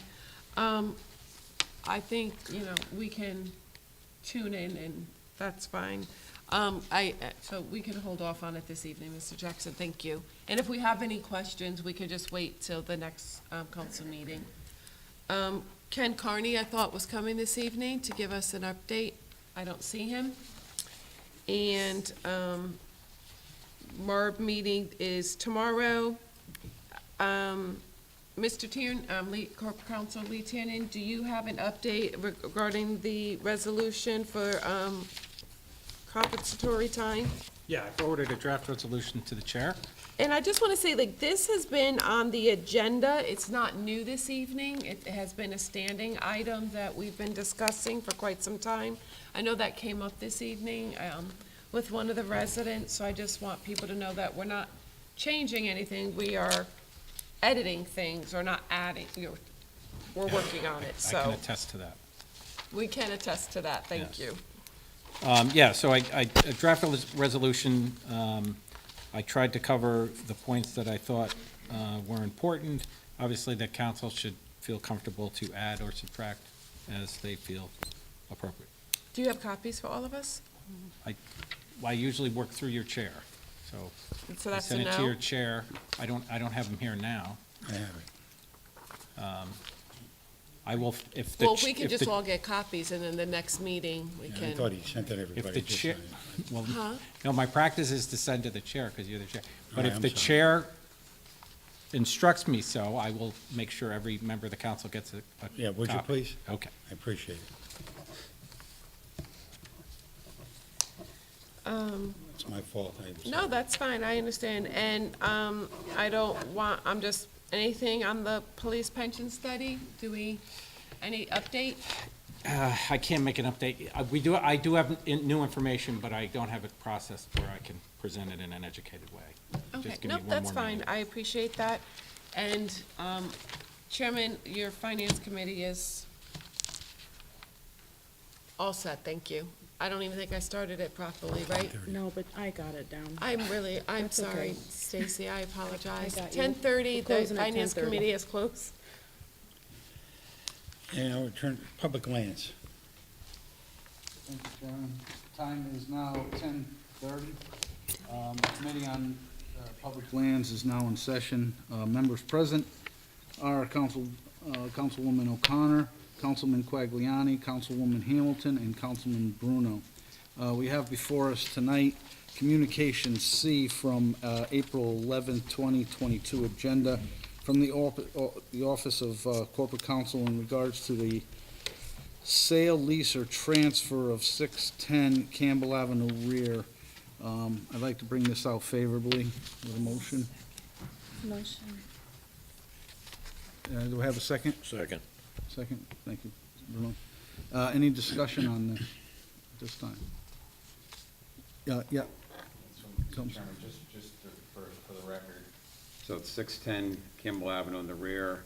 I think it was an old garage that was repossessed by the city, and it was being sold to the property owner, the adjacent property owner, for $65,000. Correct. Yes, the building is in complete disrepair. It's a knockdown. Yeah, the roof is caved in, there's Yeah. even holes in the cinder block. Understood. She's paying land back. So, thank you. Any other discussion? Yes, Councilwoman. I'm happy to hear that, a business owner wants to stay here and expand. I'm in favor of this, and, I hope it catches on. You all set? Anybody else? Good, you good? All in favor? Aye. Any opposed? Any abstentions? Motion passes. Committee on Public Lands is now over at 10:31. Thank you, Councilman Donovan. Unfinished business, any unfinished business? None? On committee reports. This one, Councilman as a whole. Communication, A1. Yeah. Thanks. Stacy's I'm gonna gonna read. read them into the record. as they were. Okay, to the Honorable City of West Haven, the City Council of the City of West Haven, your Committee on Council as a whole, to whom was referred the matter of Mayor Nancy Rossi's Arpa Committee Investment Plan regarding Food Bank Support Fund, reports that the committee met on the 25th day of April 2022 to consider said matter. It is the unanimous opinion of the committee that the following motion be presented. Resolved, that Mayor Nancy Rossi's ARPA Committee Investment Plan regarding the Food Bank Support Fund of $400,000. This fund will support a not-for-profit West Haven Community Kitchens, food and clothing bank operations that serve the residents of the City of West Haven exclusively.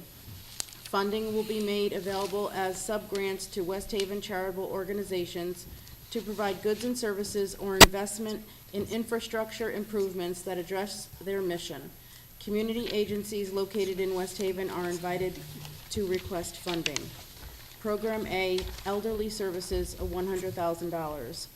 Provide funding for a not-for-profit West Haven-based facilitator to develop and manage a program to close the gap on food insecurity for our most vulnerable. It is envisioned that this program would collaborate with the City of West Haven Elderly Services and the West Haven Housing Authority to provide supplemental food to those 65 years and older that are in crisis. This program will provide food and personal hygiene items to participants.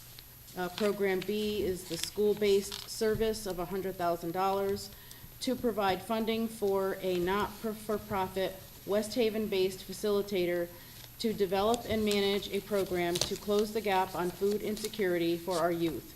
It is envisioned that the program provider will collaborate with the West Haven Board of Education to create a process for our students to receive supplemental food.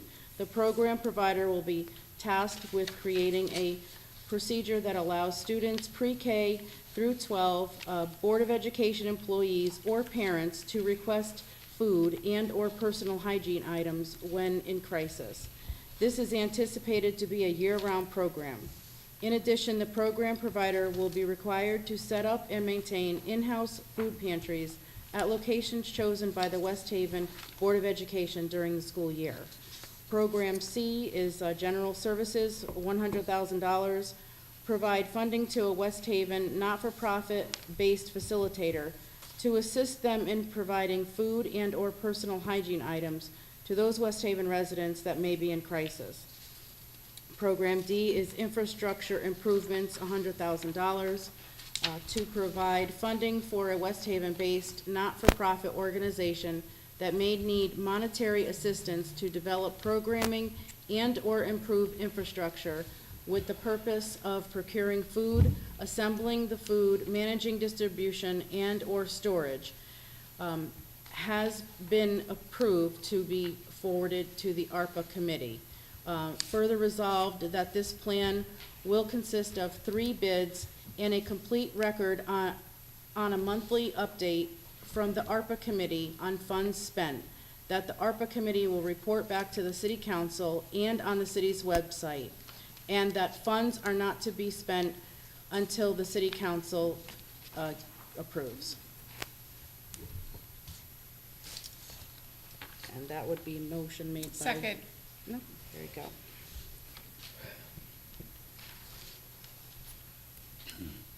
Any discussion? Any discussion? All in favor? Aye. Opposed? Abstentions? Motion passes. Communication A2 concerning the Mayor ARPA Community Investment Plan regarding $250,000 for children pedestrian safety and repairs on new sidewalks and crosswalks around school facilities. To the Honorable City Council of the City of West Haven, your committee on council as a whole, to whom was referred the matter of Mayor Nancy Rossi's ARPA Committee investment plan regarding child pedestrian safety, reports that the committee met on the 25th day of April 2022 to consider said matter. It is the majority opinion of the committee that the following motion is presented. Resolved, that Mayor Nancy Rossi's ARPA Committee investment plan regarding the child pedestrian safety for $250,000, which enables the installation of new sidewalks and crosswalks on city streets around school facilities, provides continuity for existing partial sidewalks at parks, playgrounds, pocket parks, and similar places to promote walking to school and reduce reliance on buses and cars, has been approved to forward to the ARPA Committee. Further resolved that this plan will consist of 3 bids and a complete record on which sidewalks are involved, and a monthly update from the ARPA Committee on funds spent. That the ARPA Committee will report back to the City Council and on the city's website, and that funds are not to be spent until the City Council approves. Here a second? Second. Any discussion? All in favor? Aye. Opposed? No. Just Nellie No, no. Victor. and Victor. Any abstentions? Motion passes. Communication A3 concerning Mayor's ARPA Community Investment Plan to Stormwater Management. Vac truck storm sewers maintenance specialty vehicle to be purchased with ARPA funds, which requires 3 bids, which will institute by the ARPA Committee.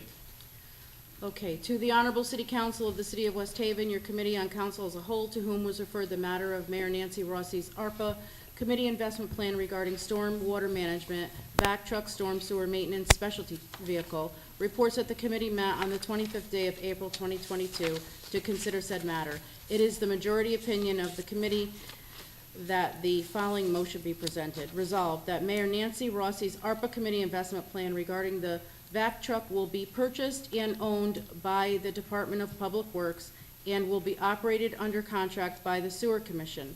It is expected that the Sewer Commission will use the truck 50% of the time to maintain sanitary sewers, and that 50% of the time to maintain storm water infrastructure, has been approved to forward to the ARPA Committee. Further resolved that this plan will consist of 3 bids and a complete record on a monthly update from the ARPA Committee on funds spent. The ARPA Committee will report back to the City Council and on the city's website. Funds are not to be spent until the City Council approves. Here a second? Second. Bruno and Donovan. Any discussion?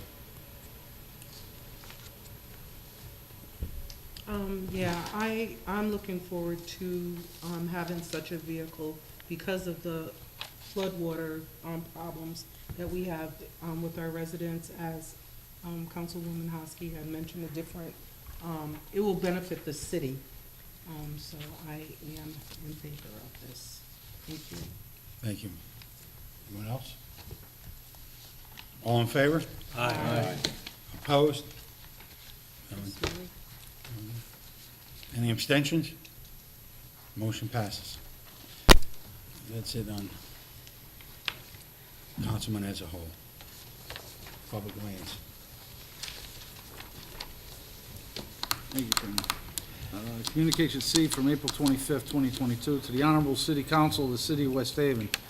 Your Committee on Public Lands, to whom was referred the matter of the sale of 610 Campbell Avenue rear, reports that the committee met on the 25th day of April 2022 to consider said matter. It is the unanimous opinion of the committee that the following motion be presented. Resolved, the City Council of the City of West Haven hereby approves the sale of 610 Campbell Avenue rear to Marie M. Posse for $65,000.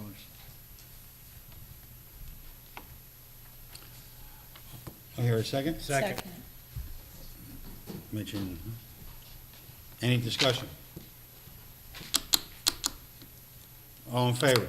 Aye. Opposed? Abstentions? Motion passes. You Mr. done? Chairman, before you close the committee, can I ask a question? If we could get an update on some of the projects that we've approved over the last several months in public lands, just the status of the projects, the schools, the brewery, FYI building and enterprise zone projects, I think if we get an update, I think that'd be good for next meeting. Thank you. Okay. Done, Gary? Yes, I'm done. Okay, adoptions and ordinances previously.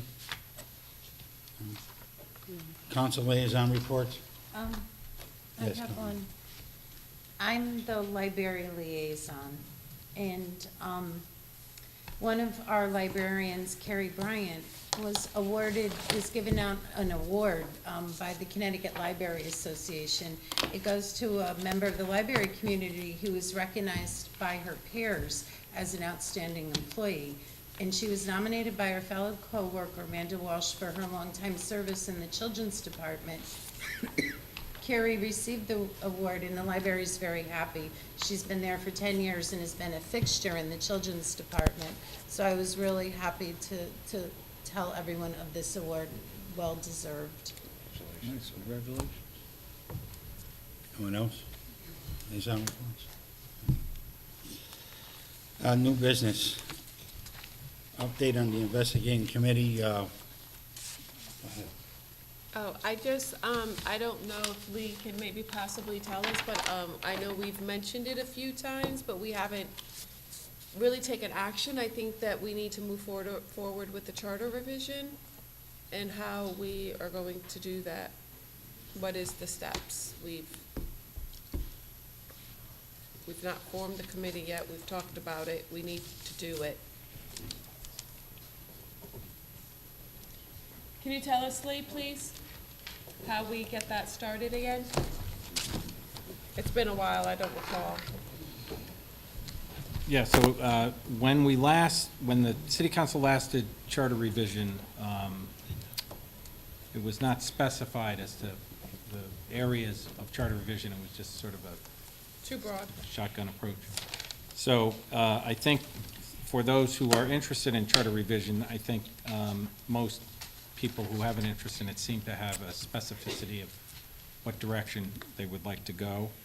And we've even gotten suggestions from groups outside of West Haven for revisions. So it sounds like we might be able to approach this with a resolution targeting the different areas as opposed to a broad shotgun approach. So if the council is agreed on that, that would be great. If not, all I would do is come back with the council so that you could have a formal resolution. I know that last time there was a discussion about numbers again. All I present to you is a, boilerplate, a draft. You guys get to decide, but just tells you a direction. So we can be prepared to have, position the council so that you could start the process of selecting membership. So you're saying that we need to make a motion this evening, like to vote? If you make a motion this forward? evening, I would delay it till the next meeting. Okay. Well, I'm just trying to make sure I understand what Yeah. you're saying, because I thought, okay, so the Some- next meeting, somebody- put it on Somebody the raised with me agenda. whether you could revive the old charter. Every charter revision committee ceases to exist Once it's over. defeated. Okay, so I just, and I need a recommendation, Mr. Jackson, I don't know if he's here, because we're gonna be closing on the budget, so I would need it sooner than later to have a line item put under the city council, because it's going to cost money to do this. So I need a dollar figure of, is it 10K, 15K? Because we paid for the lawyer the last time. Well, we paid very little because I was able to, mostly was taken with an in-staff person. So it's gonna go on your, then you're gonna pay for it in your office? Is that what you're saying on the record? If the money exists, yeah. Well, if the money We got lucky doesn't- last time because I had an in-staff person who was experienced. so it's- I don't have that person anymore. So then we'll put it under ours, so I need a figure. at some point by the next meeting, if you could give it to the chairman so that we can move forward on this. I don't want there to be any misses. I don't want to say, oh, they didn't fund it. No, no, no, I'm happy to give you, if you want to fund it on a separate line item, that's terrific. But if I don't, right, but if you can pay for it in your office, I'd prefer that too. So so we're just saying the same thing. I just want to Yep. move forward on it. I'm tired of just talking about it. We need to do something. That's Thank fine. you, I Lee. will position the council that you could move on that at your next meeting. I appreciate that. I'm all good. I have one question on that. Is it in the charter that the mayor has to institute the charter revision? There are different ways to Interpret it. institute charter revision, which I would prefer not to go into great detail. I would prefer to do a more detailed memo so that we get it accurate. And I can go through every different way that you can have charter revision in the state of Connecticut. Okay. All right. I'm good. Good. Lee, and when you think about the dollar amount that it might be, I think we needed more for public outreach. I think we need to do more, like, so when you're thinking of that number, please include an amount for public outreach, please. Yeah, public outreach is Or- was a creation of the last council. It's not specified in the statute. So, if you want to do that, if you have specific things you think are part of public outreach, it's a little difficult to get a dollar figure unless I get some Well, feedback on just what you some, think right. that is. I just think that the more the public understands it, Yeah, no, that's the better fine. it'd be, early in the process. I will include some areas where public outreach might be appropriate with dollar figures. Thank you.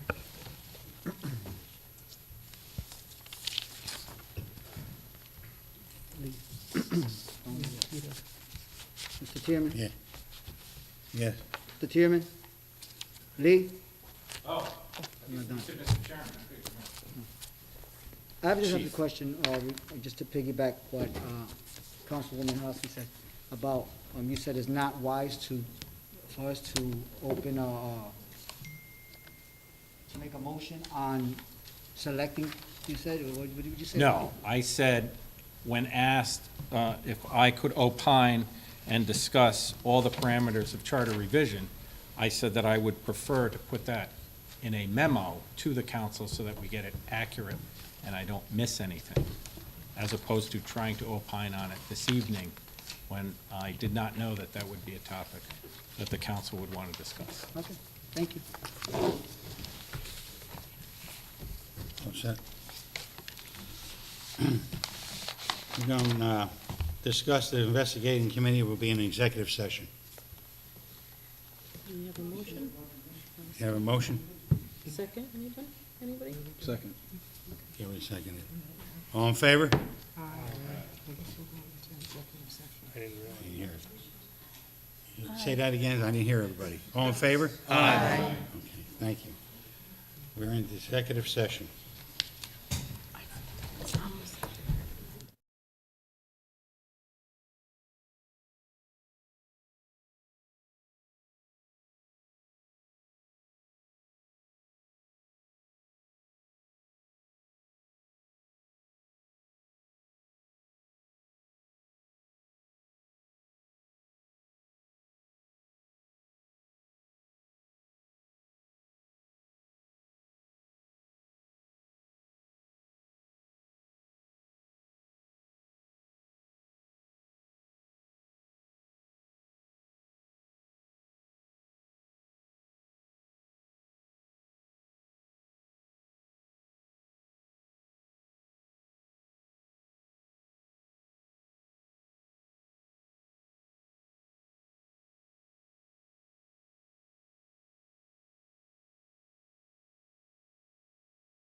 at 11:29.